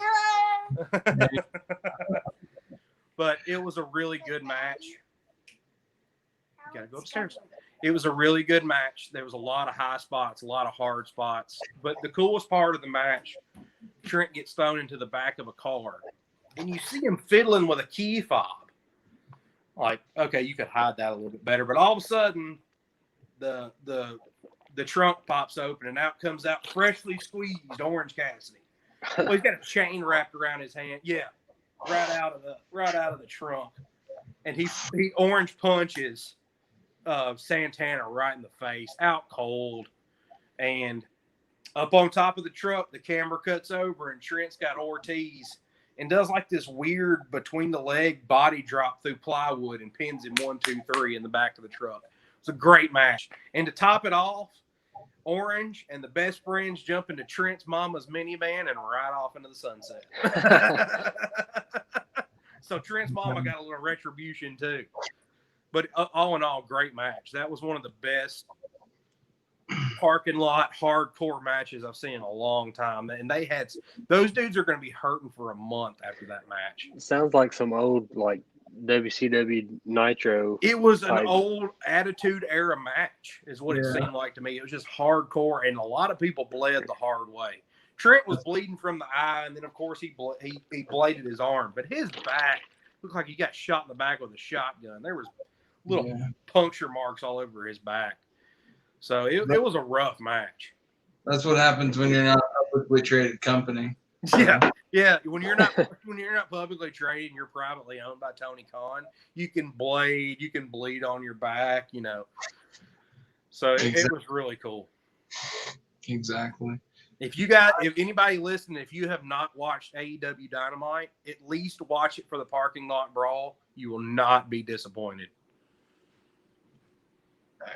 Do what now? Y'all cut out for a second. I said, if you have not watched AEW Dynamite, anybody listening, you're fuckful. Exactly. if you did not watch AEW, at least watch it for the parking lot brawl and the kerfuffle that happens in the parking lot. Okay. All right. So that segue. Kerfuffle for the ages. Yeah. Right. Today's been full of kerfuffles on our kerfuffle. Yeah, that's the word of the day for sure. Mm-hmm. So per the banner, now we're going to transition into SmackDown, which is going to be the last review tonight before we get onto the original series that we're finishing, the Last Ride conclusion. So I'm going to be talking about SmackDown and bringing it home. So the first thing that happened with SmackDown, obviously, is they opened with the dirt sheet.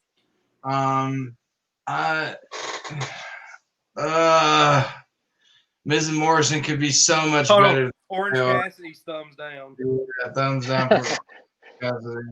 Yeah. They'd just be like this. But Miz and Morrison can be so good a lot of the time, but then there's sometimes they're just so bad, and most I think. Well, I mean, they had that, like, when they started, they were terrible, but then, like, they had a really good run, and then, I don't know, and then when they started back, they were good here recently, or this most recent time, but now they're just, like, floated into just weirdness. I don't know, I don't even like their catchphrase they try to force upon us. Yeah. It's just, I think they could be doing better things with them. I think they also just don't know what to do with Otis right now. And if you don't know what to do with somebody, don't give them money in the bank and in a Miz and Morrison spot. Like, just don't do anything with them yet. Like, yeah. But just keep having him wrestle people with Mandy at his side. I don't know. Now Mandy's been moved to Raw. Yeah, like just like so what was the point of that? I don't know. I feel like they're just rushing shit because they don't know what to do with it. They're just trying. Now it's going to look awkward as shit when you're trying to get the case off of Otis because you don't know what to do with him. But like you said, if you don't know what to do, why did you give him the case in the first place? Because it was just look weird. That's like giving James Ellsworth a case or something. I'm not saying that's what Otis is. I love Otis. He's a great comedic character. Yeah. Why did he win Money in the Bank?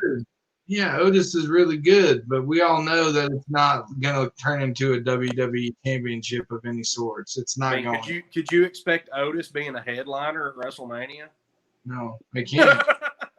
I can't unless it's a comedy match of some sort. Like, yeah, but it's not going to be the damn headliner. That's not going to put butts in the seats. Yeah, it's funny. It's a great first or second. It's a great, maybe intercontinental title match, but it's not a headliner. Can he cash in the belt for the intercontinental title?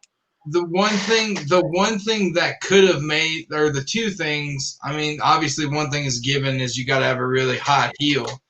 But the biggest buy-in chip they could have used to make that into something a real serious contender match with the Money in the Bank contract, like be a viable threat, is they made it about Mandy Rose, and they traded their best chip away. Like in my, that's what gives Otis his drive. Yeah, now that's out of the picture. Exactly. Now it's just him and Tucker or whatever, and it's just Tucky. It's just weird, and they served him legal papers now, and so now we're not wrestlers anymore. We are real people. Somehow Miz ended up in his underwear. Like I don't know, it's so weird for a second. Yeah, I don't understand that whole spot. Why was he in his drawers? I don't know. It was so weird. But in a weird way, like I didn't really notice it really soon because I'm so used to Miz wrestling in underwear. In tights, I didn't notice much was happening until like later on. And then all of a sudden you're like, oh wait, he's in tights. And then moving on, we have our usual Raw and SmackDown bounce backers, Cesaro and Shinsuke. Granted, and they said it right last week. Bar 2.0. There's no other way to do it. I mean, yeah, and granted, it wasn't just a singles match.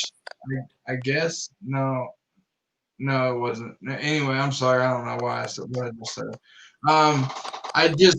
It's just again, like we talked about the last time. It's repetitive. If it's not Cesaro Nakamura with Lucha House Party, it's them on Raw with or it's Raw. and if it's not them in a tag team match against Lucha, it's Cesaro versus Grand Metalik or Shinsuke versus Kalisto or something. I mean, it's they're not doing anything with them. They're interchanging the parts. Like it's the Bar 2.0. You could easily take Shinsuke out and put Sheamus in, or take Cesaro out and put King Corbin in. It's just they don't know what to do with them, so they're just writing up a bunch of crap, and everybody notices it. We're sitting here talking about it. We know you don't know what to do with them, and you're just writing a bunch of useless shit. So, and it's getting old. It's getting old. They want to use the Hurt Business so dang bad. Have them go for a tag run. Yeah, have them go for a tag run. That actually makes sense. That would be something that I would like to see, because a stable that has like 4 or 5 members but 0 championships is a pretty very strong. Then are they? Yeah, they're pretty shitty. I mean, they got the U.S. title, but I mean that's a step up from the 24/7 champion. So barely. They should call R2. The U.S. title meant anything is when John Cena was carrying it around, spinning it around like a ram on a car. Bro, they should just call R-Truth and have the 24/7 champion in there. That's what I'm saying. I would it's entertaining. So yeah, that'd be entertaining. All right, so then on to the Moment of Bliss episode. It's weird that they're doing this now, because this is something that I predicted like a long time ago that would happen. Late on this. Yeah, they're really late. They swung late on it, but I still think they're gonna knock it out of the park if they do it right. It's just really weird and awful timing. Yeah, I hope. But Nikki Cross was the I'm not going to go over like the whole match or anything. Really, what the biggest thing is what Alexa Bliss did, and what she did the week before, I believe, is Sister Abigail. She did a Sister Abigail to Nikki Cross. Nikki's kind of, from what I've seen in the Moment of Bliss, like she's kind of not upset. She's still being babyface about it, like being like, "What's going on?" instead of more like, "I'm gonna beat your ass, bitch," or something like that. But Bliss is kind of like, she doesn't understand what's happening, and she's playing it. It's like a hypnotic trance when she hears the word "fiend." All of a sudden, that switch flips. It's a trigger word. Yeah, exactly. It's like the past times that we maybe, like when Fiend Mandible Clawed or something, he implanted something in her somehow, or I don't know. Whoa.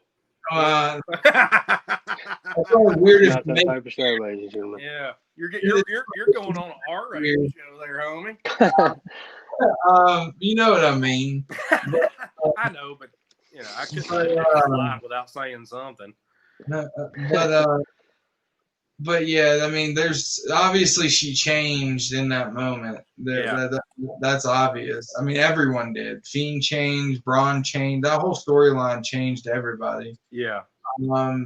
And then, but like we said earlier, they should have done this back during Mania. I hope it's not too late, but it is very late. Oh, it's never going to be too late, because now they have the right players playing the right parts. And it's a good timing, because Fiend just basically got out of a storyline. I don't think he really doesn't have anything going for him right now. Yeah, I don't think he's coming back to the title picture anytime soon. I don't know what they're doing with Braun. He doesn't need the title, WWE. Just give him a really cool storyline that you're doing with Bliss and have him fight somebody. He doesn't need a belt. I think that's what they're trying to accomplish. Yeah, I think they finally are figuring that out. Yeah, but they had Lacey Evans back basically as a sacrificial lamb, reinforce that Bliss is under some sort of mystical magic or some stuff like that. So anytime she hears the word fiend, she just kind of Winter Soldier it. And Sister Abigail's whoever's in front of her. And then she just kind of walks off staring into nothingness like a 7-yard stare or whatever they call it. Corey Graves calls it the 1,000-yard stare. Yeah, that's what it was, the 1,000-yard stare. So that was pretty good. Something that I really did enjoy was the segment of Sasha Banks getting her own little interview, her little promo against Bayley. I wasn't a big fan of their little storyline. I thought it was too heel cheesy. Yeah. And I think WWE kind of caught on to that because it's really hard to make Bayley a heel when she's such a baby face in real life and just in general. She just looks like a baby face. Like you have to do it. They had to cut her freaking hair and put different makeup on her just to make her look gothic. You know, you can't be going around with a 1980s ponytail and scrunchie and wacky inflatable tube man and be a heel. I mean, she just looks baby face. I mean, so they have to go over the top. And even when they did go over the top, it started to seem more comical than anything. So they started losing me with that. But then they thug life to thug life. Yeah, but then they added the element of realism of brutality, and that's what it needed to take Bayley to the heel part that I feel like she needed to be at, or she needed to drop the character altogether and get out before she got stale. So she ended up messing Sasha Banks up bad with the chair, which I knew there was going to be a turn somewhere, but I thought it was going to be Sasha turning on Bayley because Bayley can't hold a heel turn, like she can't hold a heel spot very well in my opinion.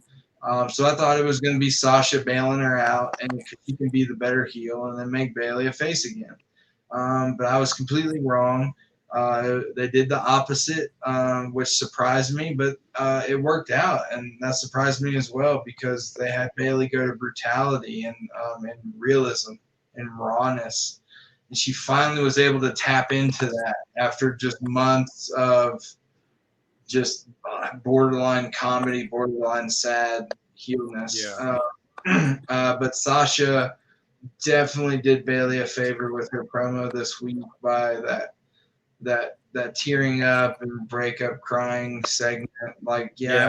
It's at some point it was a little over the top in the beginning, but then the end, you could tell that she was really starting to feel it and live it like it was really happening. And the best promos usually they start tugging at your heartstrings for real, and you could see the more that she was talking, the more that it was doing that, and just it was a segment that got better and better and better the more she talked. So in my opinion, because of that, Bayley set it up by her brutality, but Sasha did her absolute best to make Bayley seem like the ultimate heel, and I applaud both of them for that in their both separate ways. But she did an excellent job. That moves us on to AJ Styles and Sami Zayn. I like where they're going with this. Kind of. It's a little. It sums up. It's okay. It sums up Sami Zayn and Jeff Hardy perfectly. Like all over the fucking place, high flying and everything. Weird. Like I don't know what happened. Can we please change Sami Zayn's intro music? If he's gonna be heel, Get rid of that stupid hokey intro. Right. Yes, I agree. You did it with Bailey, so why can't you do it with him? Dude, and even the way okay, so like the match was good. The way Sammy wrestled was very Sheamus-y. Like it was still Sammy, but it was very brawler and very like he could really hurt you instead of before when he was with KO. It was more like gimmicky and like scared and could try to like poke you in the eye if you weren't looking. Like this Sami Zayn can hurt you if you wanted to. He's still an idiot on the mic that I want to like punch in the face because he talks too much. But he talks too much and he's whiny. Okay. Yeah, he's a little too bitchy for how he wrestles. In my Put your opinion. mask back on and be El Generico. Yeah, I feel like he's found his new in-ring character, but he's still trying to find his out-ring promo character. Did he go down to the Salvation Army and get that outfit though? I mean, he got combat boots on and some army pants. He needs to start like telling their stories and shit. Maybe it'll make the character a little bit better. Like have a flashback. We're just completely shitting on Sami Zayn. Yeah. No, but I mean, like, I halfway love Sammy's new character. I just hate that, like, he hasn't changed his actual promo character. He's still a whiny bitch that never lost a title, but yet he's never explained to us where the fuck he's been for 6 months. To verify, like, to validate why you still need the title. Like, were you on vacation? Like, your aunt died? Did your dog get run over? Or was your foot broken? I mean, damn, like, give us something. At least Jeff Hardy would have had a damn out. You could have said he was in rehab. Something. I don't know. They're like not doing much with Sammy but anyway, he's got a new look, which I dig. Yeah. Does this storyline not remind you of Razor Ramon, Shawn Michaels? Did you know Shawn disappeared with the Intercontinental? I know it's a 3-way match, but it seems like they're recycling stuff. So especially because they're which I was going to do a ladder match now. Yeah, thanks for telling my segment for me. My bad, homie. Which I was leading into, but but yeah, so it does feel like they're trying to recycle I never lost the thing, so it's technically mine storyline, which is what's making Sammy a whiny little bitch about it. I feel like even when they did it with Razor and Shawn, it wasn't whiny. It was legitimate. It was legit. But they're kind of doing that same thing where Shawn used to bring the belt with him to the ring, and Sammy's doing the same thing. So I wonder if they put both of them up on the ladder. If they do that, they're definitely recycling this storyline. If they put both belts above the ladder, they're recycling it. Well, I thought it was like 3, right? It's AJ Styles, Sami Zayn, and then Jeff Hardy's the actual champion. Yeah, but there's only 2 belts. Oh, no, that's true. There's only 2 belts. But there's going to be 3 people in the match, though. Yeah, it's going to be a triple threat ladder match, but there's only 2 belts. So, and off on a side note, what do y'all think about the Intercontinental belt? Like the looks of it? I don't like it. It looks like shit. It looks like it looks like a pre NXT belt, like or it looks like the New Japan Junior Heavyweight title. Yeah, is what it looks like, which is fine for New Japan, but not for the Intercontinental belt. Yeah, but I don't like it. But whatever. Yeah, sorry. Side note, that's been bothering me ever since they unveiled it, and I like the old school belt. I'm weird like that. That was my childhood. I like when they went to the white Intercontinental title. I marked out because it was so cool. I mean, it doesn't really matter to me as long as it's got some prestige look. That looks pretty basic. Yeah, that looks like a 24/7 title. But 24/7 title looks like the WBF heavyweight boxing title. Yeah. As long as they can give a good match, that's all that matters. But I think they can. Sammy and AJ putting on a really good match, but AJ always puts on a good match. Sammy can really work as well. Like I said, I like what they added to his in-ring character as far as his aggression and his power moves. Yeah. Less of a high flyer-ish type of dude, and now more of like a brawler type of guy. And from old school wrestling fans like me, I mean, we've seen AJ and Jeff Hardy 1,000 times when they were in TNA. Yeah. I mean, that was a really good match, but I think, and that's one thing that bothers me about WWE. They act like that never happened. Like, this is the first time ever, AJ Styles versus Jeff Hardy. Although 10 years ago in TNA, they did this match like 60 times. But, you know, it's WWE. They're the king of the hill. They think that, you know, they're the only ones that's ever thought of this. You know. I mean, there's some people like me, I didn't watch TNA. I didn't know who AJ And that's Styles what they're probably doing. Yeah. So I'll be interested in seeing it. But obviously, it's a triple threat ladder match, and as we all know, Jeff Hardy is the king of ladder matches. He is absolutely.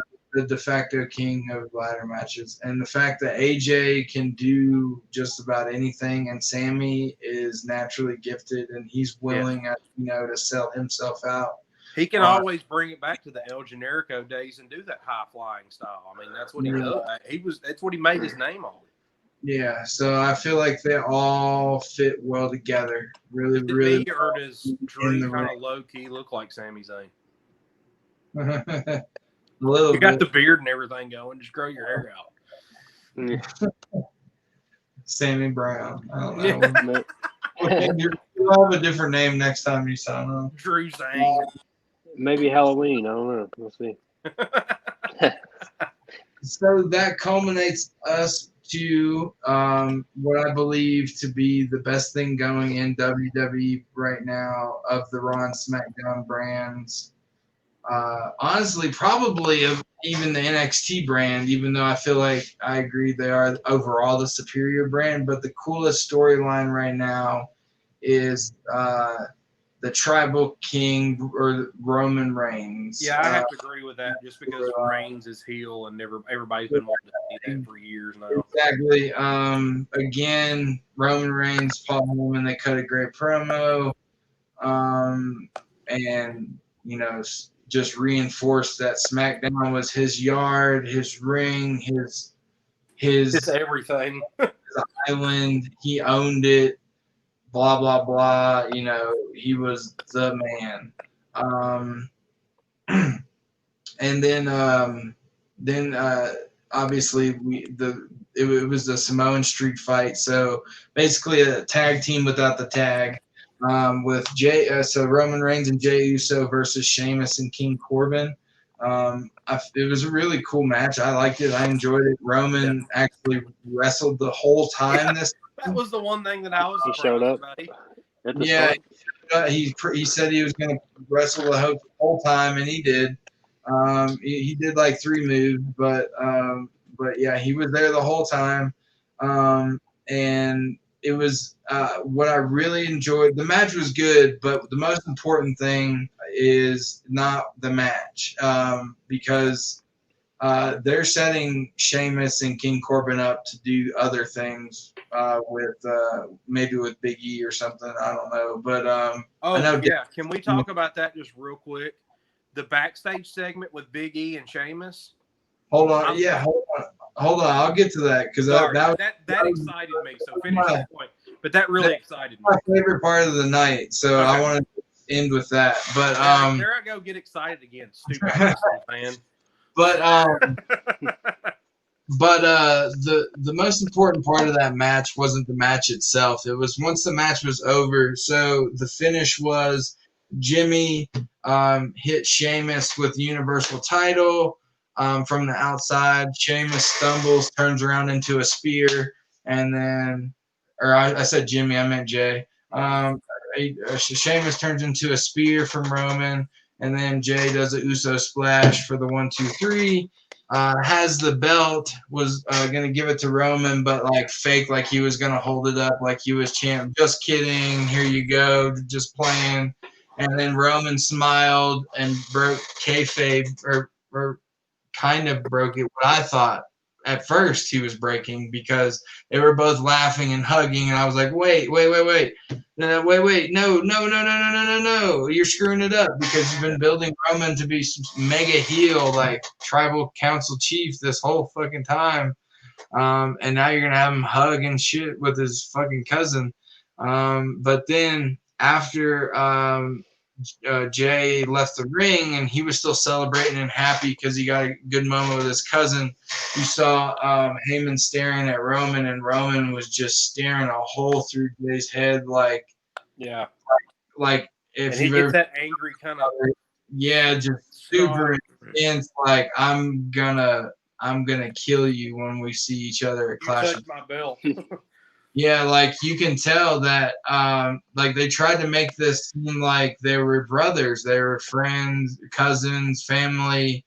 They're building this closeness, this relationship, and they're doing that. And the way they ended the segment on shows how much Roman just is heel. He does not care about his family, his heritage, his anything. He is here to win championships and knock people the fuck out and just wreak havoc. And I think he is gonna absolutely dismantle Jey Uso. I think it's gonna be a squash match. Yeah, but in a cool way. Yeah. Jay's not gonna look weak. He's gonna look very. The crowd will be behind. The crowd will be behind. Everybody that looks just like us is screaming, pointing at the ring. They're gonna be behind him. Like he's gonna be the one they're rooting for. Obviously, he's gonna be the underdog. He's not gonna be made to look weak, but Roman is gonna absolutely destroy him and truly show us the heel that he is. Because he's been hinting at it in very subtle moments throughout all of these segments, how big of a heel he is and how much he cares about that title and just being the best. And we'll see it all culminate versus Jey Uso at Clash of Champions. We're going to see the real raw Roman Reigns. He's going to do some dirty stuff, I believe. We're going to hate him. It's going to be great in a very terrible way. And I love that Jay is doing this for his cousin. And he's basically putting his career, because anytime you put someone over, you risk ruining your own push in the future. I love on a shoot level, I love that Jay knows that Roman's got a better shot of this run than he does right now at their time in this career. So hey hey Roman, I'll be your sacrificial lamb to get you over in this new heel spot. I'll be your first, hurdle to climb over to show people who you really are for the first time. That's really powerful to me. It just shows how much love and respect that whole family has for each other and how much it really is just about the business. It's not about who can be the best. It's about how can we make this the best. And I really like how they used his family to get his, hey, he's really out only to win championships and beat the crap out of people. He's even so ready to do that he's going to destroy his own family to keep the belt. So I kind of like how they put that in there to reiterate that Roman's not a good dude right now. So we're going to see it for sure at the pay-per-view. I think we're going to see a Savage side that we haven't seen. I think he's going to be more Savage looking than when he was with the Shield, power bombing people and shit.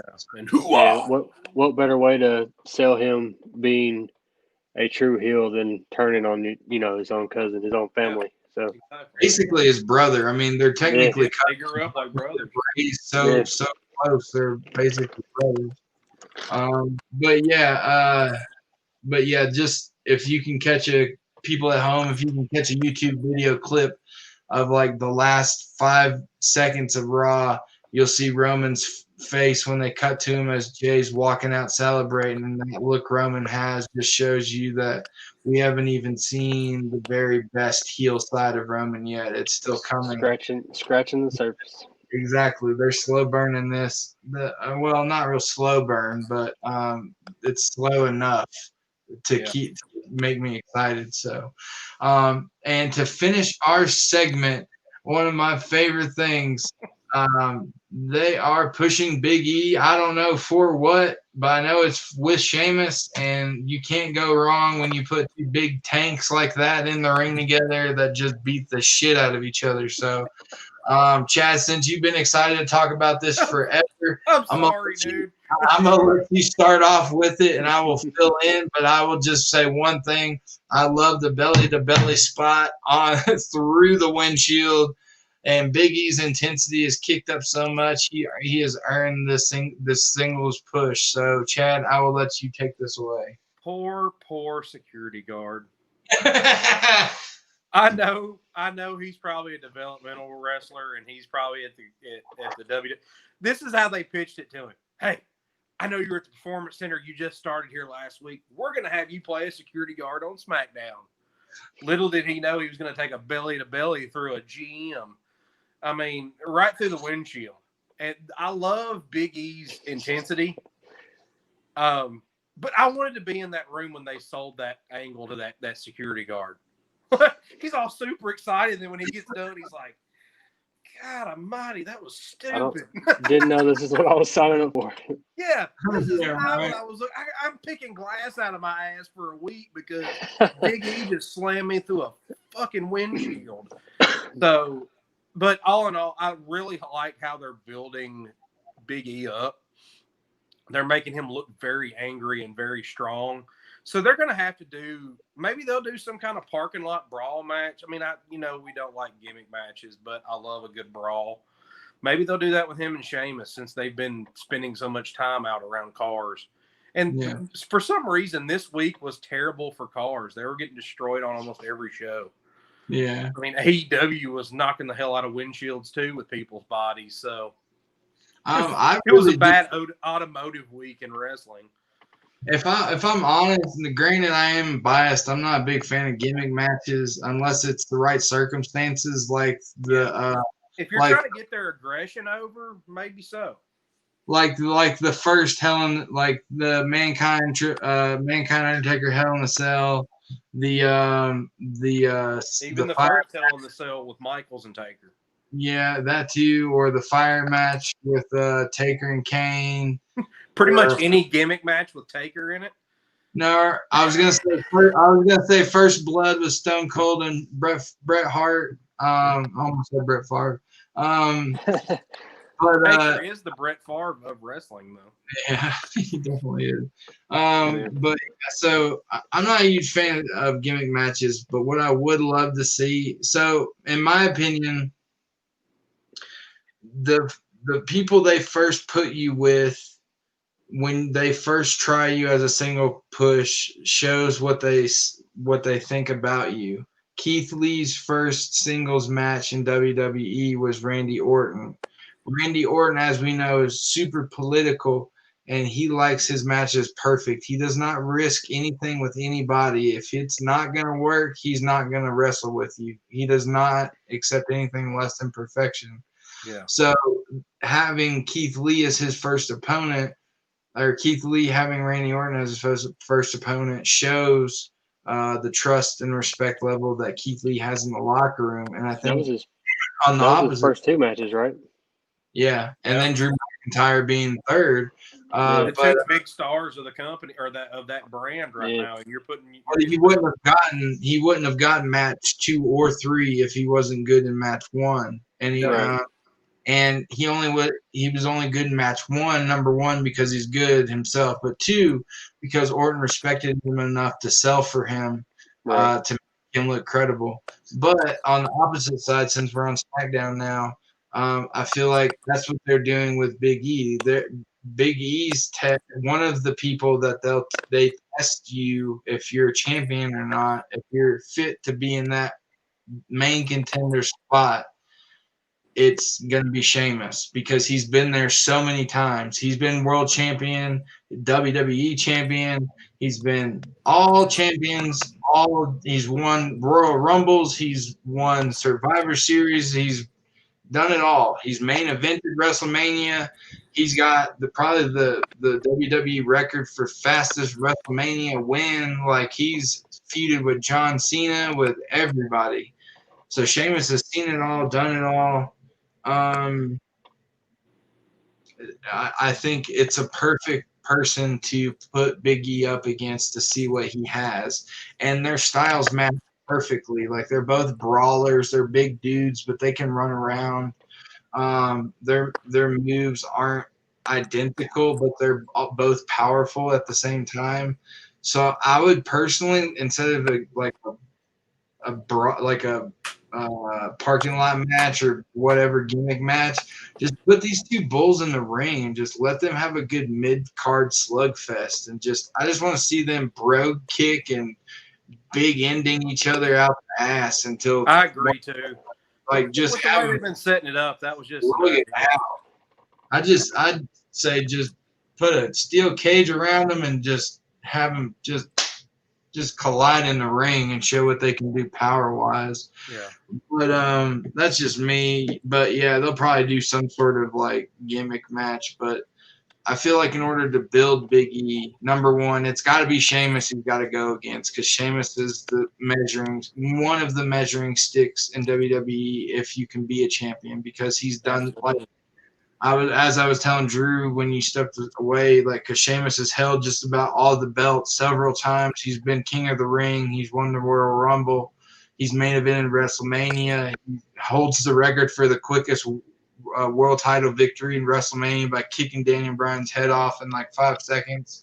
Like, he's done it all. He's been it all. So Big E's the perfect measuring stick to see if he can do it, and so far he has. So I think it would be shortchanging Big E to put him in a gimmick match. Put him in a real match, because that's what when he gets a strap on him, that's what his matches are going to be. They're going to be real matches, and you got to be able to carry a real match with real psychology, in-ring psychology. A gimmick's not going to save you. So that's how I think they should push it. But I could see them screwing it up and doing like a parking lot thing or something like that. But anyway, that's my take on SmackDown. My take on Raw. That's Cadillacs takedown on NXT and AEW Dynamite. And now we will move on to the last segment of this show. And next week we'll surprise you with the new episode of this segment. I guess we'll kind of call this the WWE original segment, where we'll just kind of break down some documentary or something from each week on the WWE Network. Last week, as you know, we did 1 through 3 of the Last Ride. This week we're doing 4 through 6, so we're finishing that. We'll go ahead and get started with that right now with the Last Ride conclusion, episode 4 through 6, as the banner says. Yeah, I'm digging the banner, homie. Yeah, it's pretty nice. All right, so episode 4. All right, let's smack inspire some people here. Episode 4 was called "The Battle Within." It's where he had a pretty disastrous match with Goldberg, nearly broke his neck. And after that match, he was pretty well thought in his head that it might be time to call it quits. But of course, as we know, that did not happen.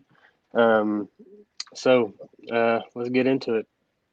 If a match had a smell, the Goldberg Undertaker match smells like curdled milk. I don't even know what you said, because I've been laughing so hard while you were saying it, but that is the greatest representation of an answer. If a match that match either smelled like bad curdled milk or shit. That was the worst wrestling match I have ever seen in my life. I don't know how they ever thought that was going to work, in my opinion. I mean, and that is the reason why they have not done Sting and Taker. Because Sting's a way better worker than Goldberg, but they thought Goldberg and Undertaker would work. What the fuck? That was terrible. Strictly to draw money. strictly to draw money. For sure. It was in itself sort of a gimmick Yeah, to it drew try to money. sell. You deserved Yeah. a refund if you had to sit through that match. Right. Yeah, 100%. It should have never been done. Thankfully, and that's not to take anything away from either one of them. Like they were asked to do too much, and I it's think just travel had to do a lot with that too. yeah, it just wasn't fair. It wasn't fair for them to be put in that situation. I mean, yes, they got paid millions of dollars for that match, but Dude, still, that's a huge payday for those events over there. yeah, but still, though, like when you have that superhero type complex where like it's for the fans, like yes, money's involved, but also it's that champion pride. Like, of course, you're gonna say yes when Vince comes calling and says, "Hey, Goldberg, I got you wrestling Taker at, and hey, Taker, I got you. I need you with Goldberg." Like, of course, dream matchup. Yeah. Yeah, it was, but now they're not for that. Now everybody, when you hear Taker, it was a dream matchup like 10 years ago, 15 years ago. Now when you hear Taker Goldberg, everybody goes, "Oh." Yeah, I mean they're not those same guys. Like they're the same guy, but they're not physically those same guys. And the moves that they performed so well for so many years, like they just can't even helping each other out. They just can't do that anymore. I don't think Goldberg realized that, okay, yeah, I used to jackhammer people like Big Show in WCW, but I'm also almost 60 years old and I'm trying to jackhammer a 6'11" guy. Oh, I almost broke his C4 and whatever else in his neck. They didn't even have to. They didn't even see. But this brings us back to last week. They didn't even have to do his jackhammer to make it. No, just spear him and get over it. Yes, that's what I'm saying. Just spear him. Undertaker kicks out, sits up, tombstone. Let's bring it home. Boom. Yeah. Don't even attempt the jackhammer because we know he's gonna kick out. Yeah. Like. So it doesn't. You just put them at risk when they didn't have to. That could have been a way. Exactly what you said. It was risk, and it was a spot that they didn't have to do. Exactly. You could have had. They were reaching. Better. Sure. Exactly, Drew. They were reaching for something that wasn't there. They didn't have to do that because, like we spoke about last week, the finisher is pretty much ruined anyway, and his spear is better than his jackhammer now anyway. He was going to kick out, so why even risk it? I mean, he used the spear how many times to beat? Like, that was the move that beat Brock Lesnar. That was what beat, essentially, KO. I mean, I know he jackhammered him and shit, but, like, that essentially, that ends it. Like, the jackhammer is basically his pin. Yeah. But the spear is, like, once you get hit with that pin, it's over, essentially. Like the jackhammer back in the day, like it was awesome because like he would sit there, he would hold them up for, people would count to 10 or he would just hold them and then drop them. Like, but he don't have that power anymore. It was just like we said, they were reaching for something that they didn't have to. Like the match is golden already. It's Goldberg and Undertaker. You don't have to put either one at risk. Yeah. Yeah. And not only has he lost some of it, but so is his opponents. I mean, a lot of that move is that other person being stiff as a board, holding onto your shoulder for dear life. And he was have some crazy core strength to hold yourself up. He wrestled like Hulk Hogan and everybody. They all had in Scott Hall, like they all had great core strength. So I mean, that's why he was able to drop an arm, walk around, and stuff like that. I mean, Taker now. Then that match wasn't core strength; it was a beer gut. Like, yeah. But then also, you're talking about a guy that's had 2 hip replacements trying to hold his 6'11" legs up in the air. That's rough, man. I mean, that's a hard spot to put him in because that makes him look bad too. And I mean, I don't know. It could have been done better for both of them. And we don't know the surgeries that Goldberg has had as much as we do following this documentary, but it could have been better. And they could have done so much more with less. And they to sum that match up, it was a kerfuffle. Yeah. A big one. There it is. But yeah, Yeah. speaking of like looks, you said it. You know the way it looked. The look on Undertaker's face when it was over, when he was just sitting there, he was like, "Oh my god!" Like I almost just died. Like Yeah. literally, I almost got killed by Goldberg. So, it was pretty crazy. yeah, terrible. But All right. Sorry, go ahead. You said we don't know as much about what Goldberg has been through. That I think that would be. I don't know if there is one made, but that would be a great documentary where he had that run where he was like 100 and whatever and never lost or whatever. That'd be a great one. Yeah. We will do some digging on that, see if we can find something. Yeah, that'd be pretty cool. Hey, and if anybody out there watching knows of one that we need to watch, and you guys have a suggestion that we can do on our original series segment, put it down in the comments. Let us know what you guys want to see. Most definitely. Yeah, sure. All right, so let's move on to the next episode. It is called Revelation. He was content calling it a career after he did have a successful match at WWE Extreme Rules. AJ Styles lures him back with a dream matchup at WrestleMania. Yeah, because it's fucking AJ Styles. Exactly. I mean, basically anything. He can make anybody. He can make any of us look credible. Yeah. It's ridiculous, and that is a dream match that did work, and I think they did a good job with the Boneyard match, hiding some of Taker's weaknesses, but also accentuating his strengths that he still has. He can still tell a hell of a story, especially when you put him in that setting. And anybody else that didn't mark out when he rode up on a motorcycle with Metallica playing, you don't need to be watching wrestling, because that was a mark out moment. That was cool. Yeah, that Boneyard match was like, it was like pure like chaos. Like it was just people coming from everywhere. It was, and it made you think back like of the old like Undertaker matches, like back in the day, like they were like trying to like reminisce of the old days. Yeah, it was a true, in my opinion. I'll be selfish and I'll always watch an Undertaker match if he has a new one, but I will not be mad if this is his final one, because this is no, it was a great way to end it. This was like his swan song. This was, as Drew said, that it pulled from different phases of Undertaker's career. It was the Ministry of Darkness. It was the original Undertaker, the Reaper of Souls, the actual guy that built coffins by hand in a woodshed. It was the American Badass. It was a mixture of everything all at once, but at different moments. And he replayed his evolution. It's kind of bringing goosebumps to me. He replayed his evolution in that match. And that was what I thought about it when he said, yeah, sorry, John, go ahead.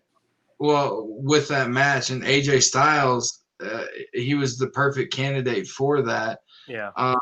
And I forgot what they called themselves at the time, but basically the Bullet Club, the Good Brothers, the OG, what is it? The OC. The OC, yeah. They did a really good job selling for Taker, and then the ending was great. I'm normally not a fan of those types of matches, but I think that was a really good way to end that, because they were able to portray the evolution of Undertaker and what he's brought us over the years.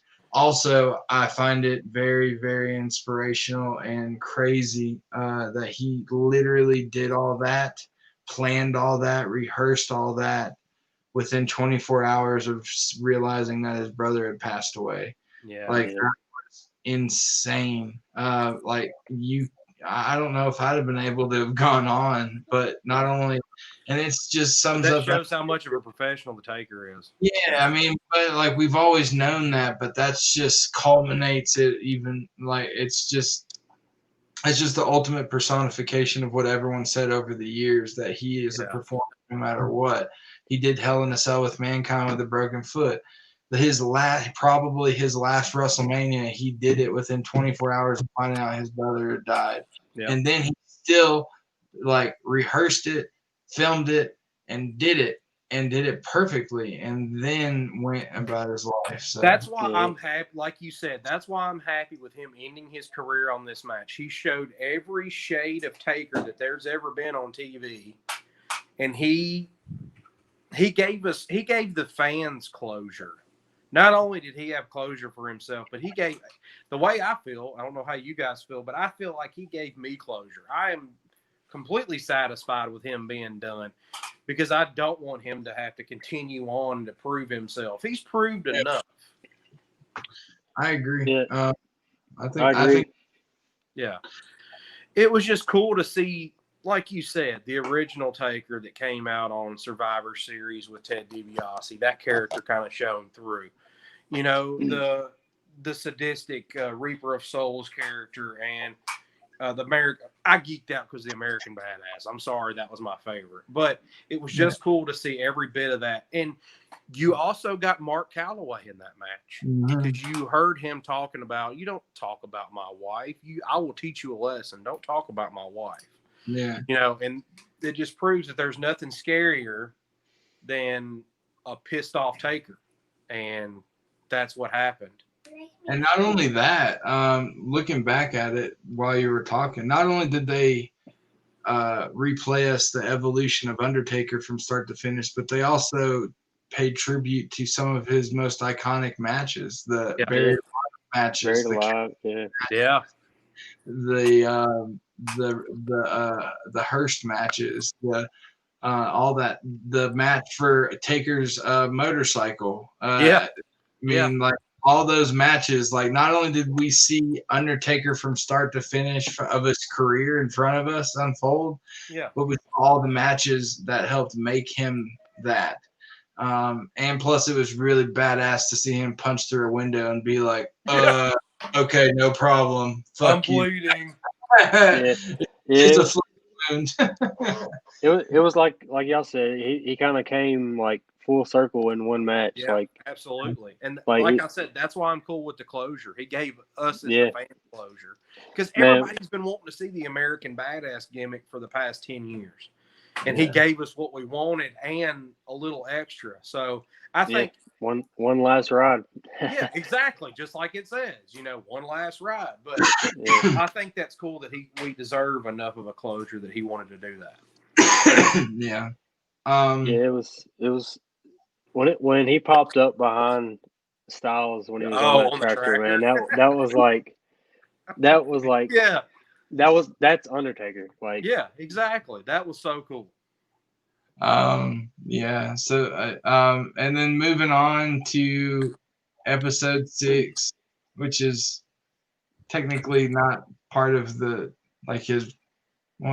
it's not part of that. It's kind of an anyway. Drew, introduce it. It's kind of like an outro, I guess. It's called Tales from the Dead Man, where he just tells some stories about different things that happened throughout the years. If you guys want to start in on that. So. Yeah, my favorite one was how the hat became a thing. Him and Godfather were fighting. Yeah. Him and Godfather, they were drinking. They had a party in the hotel room, and Godfather kept trying to get Taker to take his hat, and Taker didn't want it. And push come to shove, they literally came push come to shoving, and they started wrestling and fighting and everything like that. The cool story about him trying to choke out Kurt Angle on the plane ride from hell because he thought he was fighting Vince McMahon. You're just playing. He just goes back to sleep. He's like, you don't fuck with the boss, man. That would be To touch back on the Godfather story, I thought it was pretty cool. He's like, no, you take the hat. No, you take the hat. And he says he gets up and goes to the bathroom, and of course, like you said, they were all drinking and kind of tipsy, and Godfather just busts, trying to bust in the door, but the door's not busting. The whole door frame busts out, and Taker says he just takes the door and just shoves his head through it, and it's like, like just all this energy, and then they start. He kind of like spears him outside, and they just like keep going at it. And finally, he was like, "All right, give me the hat." And Godfather's like, "All right, that's all you had to say in the first place." Yeah. After they He's tore like, the whole room down, he's finally like, "All right, just give me the hat." Dude, I would have loved to have been a wrestler during that time, but I would also have been dead very quickly. like 90% all of the them. they made. Man, it's a wonder that all those guys made it out that did make it out, and it's not a wonder that some of those guys didn't with the stories that have been told. But Yeah. I mean, Another one. Go ahead. go ahead. I was just gonna say, I mean, being on the road 300 plus days a year, putting your body on the line like that, you got to relieve yourself in some way. So I'm not trying to like rip on anybody for Yeah, absolutely. whatever. Yeah. Like I definitely agree that you gotta let some steam off for sure. Yeah. But anyway, Another story that I thought was pretty funny is he said they were in Chattanooga, Tennessee, him and one of the creators. And he was just kind of leaned back in the car, like just, had his seat laid back, trying to relax. Him and Bruce Pritchard. Yeah. I couldn't remember the guy's name. And he said they got lost, and so they pulled over to this gas station, and we're trying to find the interstate. And this guy, they asked for directions, and the guy's like, "Well, I don't know, maybe I can help you if you help me, like 10, $15 or whatever." And then this other guy start kind of creeping up on the car, trying to maybe like, kind of either rob them or do something. And Taker says he just raises up and just kind of looks at the guy, and this guy's like, "Oh my God, he looks dead. Like, what is he?" He's like, "The interstate's this way. You go this here, this." Just he kind of freaks out. I thought it was pretty cool. yeah. Yeah, I'll make you a deal. This guy won't kick your ass if you get out of here This right guy now. will not murder right. you in this parking lot if you give us directions. Yeah, he said the guy was like, "Yeah, y'all just need to hurry up and get out of here." Yeah, that was a great episode. And just reminiscing over all the others, the past stories. Yeah. Yeah, in all, the whole documentary was just, I mean, it was pretty powerful if you are a true wrestling fan and true Undertaker fan to get to see a whole. The Undertaker like that. Yeah, it's a whole different Undertaker. Like you said earlier, you saw Mark Calloway, so it was pretty cool. Yeah, I enjoyed it. It was. If you haven't seen it, make sure you watch it, especially if you're an Undertaker fan. It's amazing. Even if you're not a wrestling fan at all, if you have somebody that hates wrestling, just make them sit down and watch all 5 episodes, at least 5. At least watch the main 1 through 5. Yeah, and I feel like even if you're not a fan of wrestling or you don't know anything about it or you think it's quote unquote fake when really it's actually scripted, not fake, you'll get a real appreciation for the toughness that these people have and what they put their bodies through. And I think you're respected a whole lot more. Oh yeah, for sure. And absolutely. And you look at the crap that he went through over the 30-something years, just the 30-something years he was with WWE, not including his WCW days before. Yeah. All the surgeries and all the crap that he had to put up with. He wrestled for like a year with a faceplate, like one of those protective masks on his face because he shattered his orbital bone. Yeah, Yokozuna did it. I mean, the mask was badass and he pulled it off, but it's Taker. I mean, that just personifies his career in a nutshell. He had what he had and he worked with it. He made it work. So,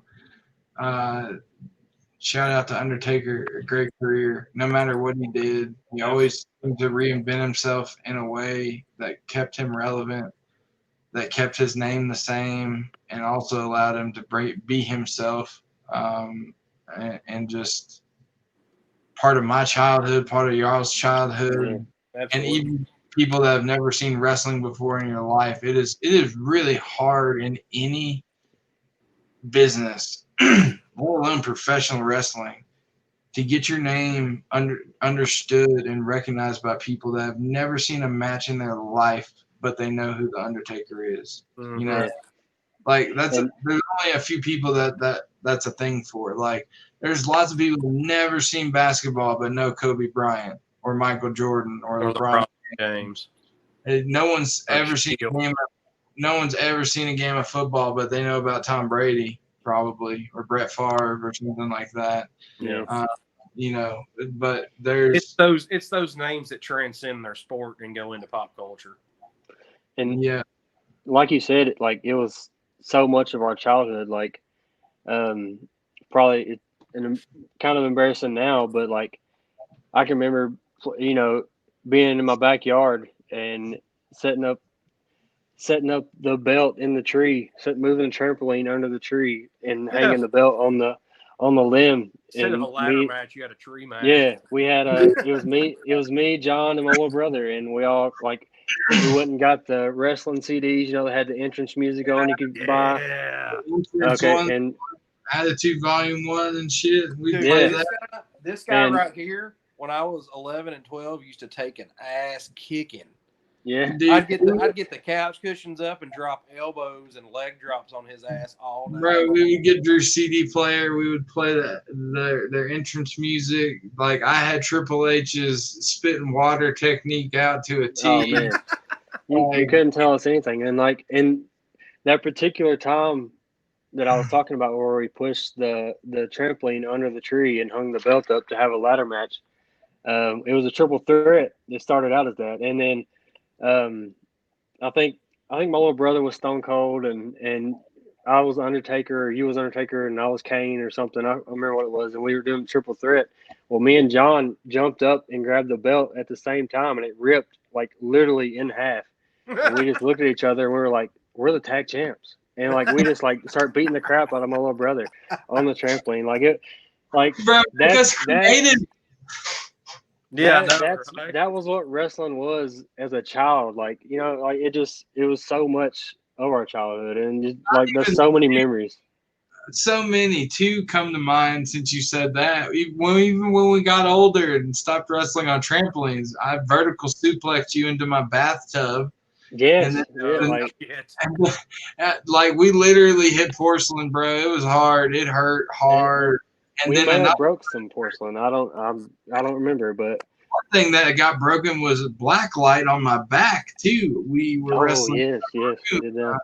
I fucking suplexed you onto the bed, and I forgot there was a black light on there, and I crunched. It was all in my back.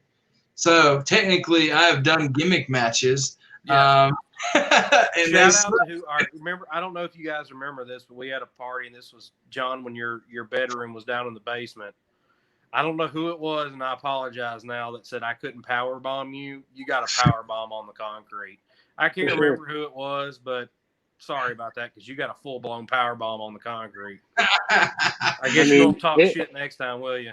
It wasn't a normal day if you didn't get like rock bottomed or choke slammed on a couch or at least somebody a got bed stunned or something. You could be running through the house and get stunned. What? It's like now kids nowadays are RKOing everybody. We used to stun everybody. Yeah. Nobody. Stunner was the move.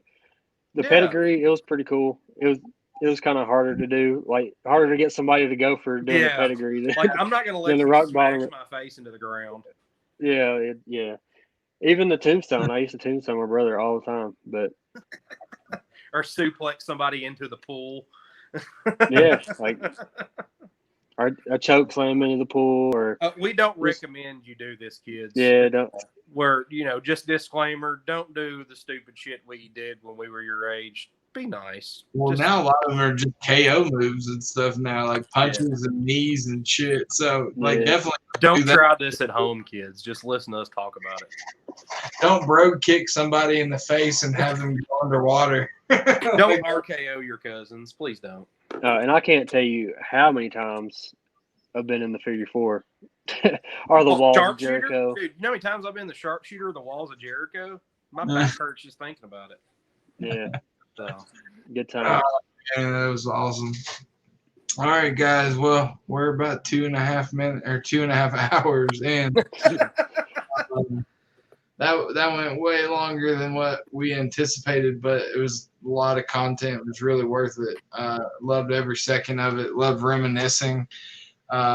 Love talking about Taker, about what his influence has been on our lives, as well as the lives of the other wrestlers that he's touched, like giving back with Keith Lee and that class of people. We see where it's led to and how he's jumped up to the main roster because of that influence and everything. Great review, even though the shows themselves were kind of fluffers. And those are other co-hosts right there. Yeah. But I think they're telling me to wrap it up. Yeah. Bring it home. Yeah, bring it home, guys. All right. Anybody got anything else to say before we sign off? Great show, guys. Enjoyed it. Okay. See y'all next week. We'll see y'all next week. Can you wave bye? To the two sweet guys. Yeah, too sweet. I can do it. All right.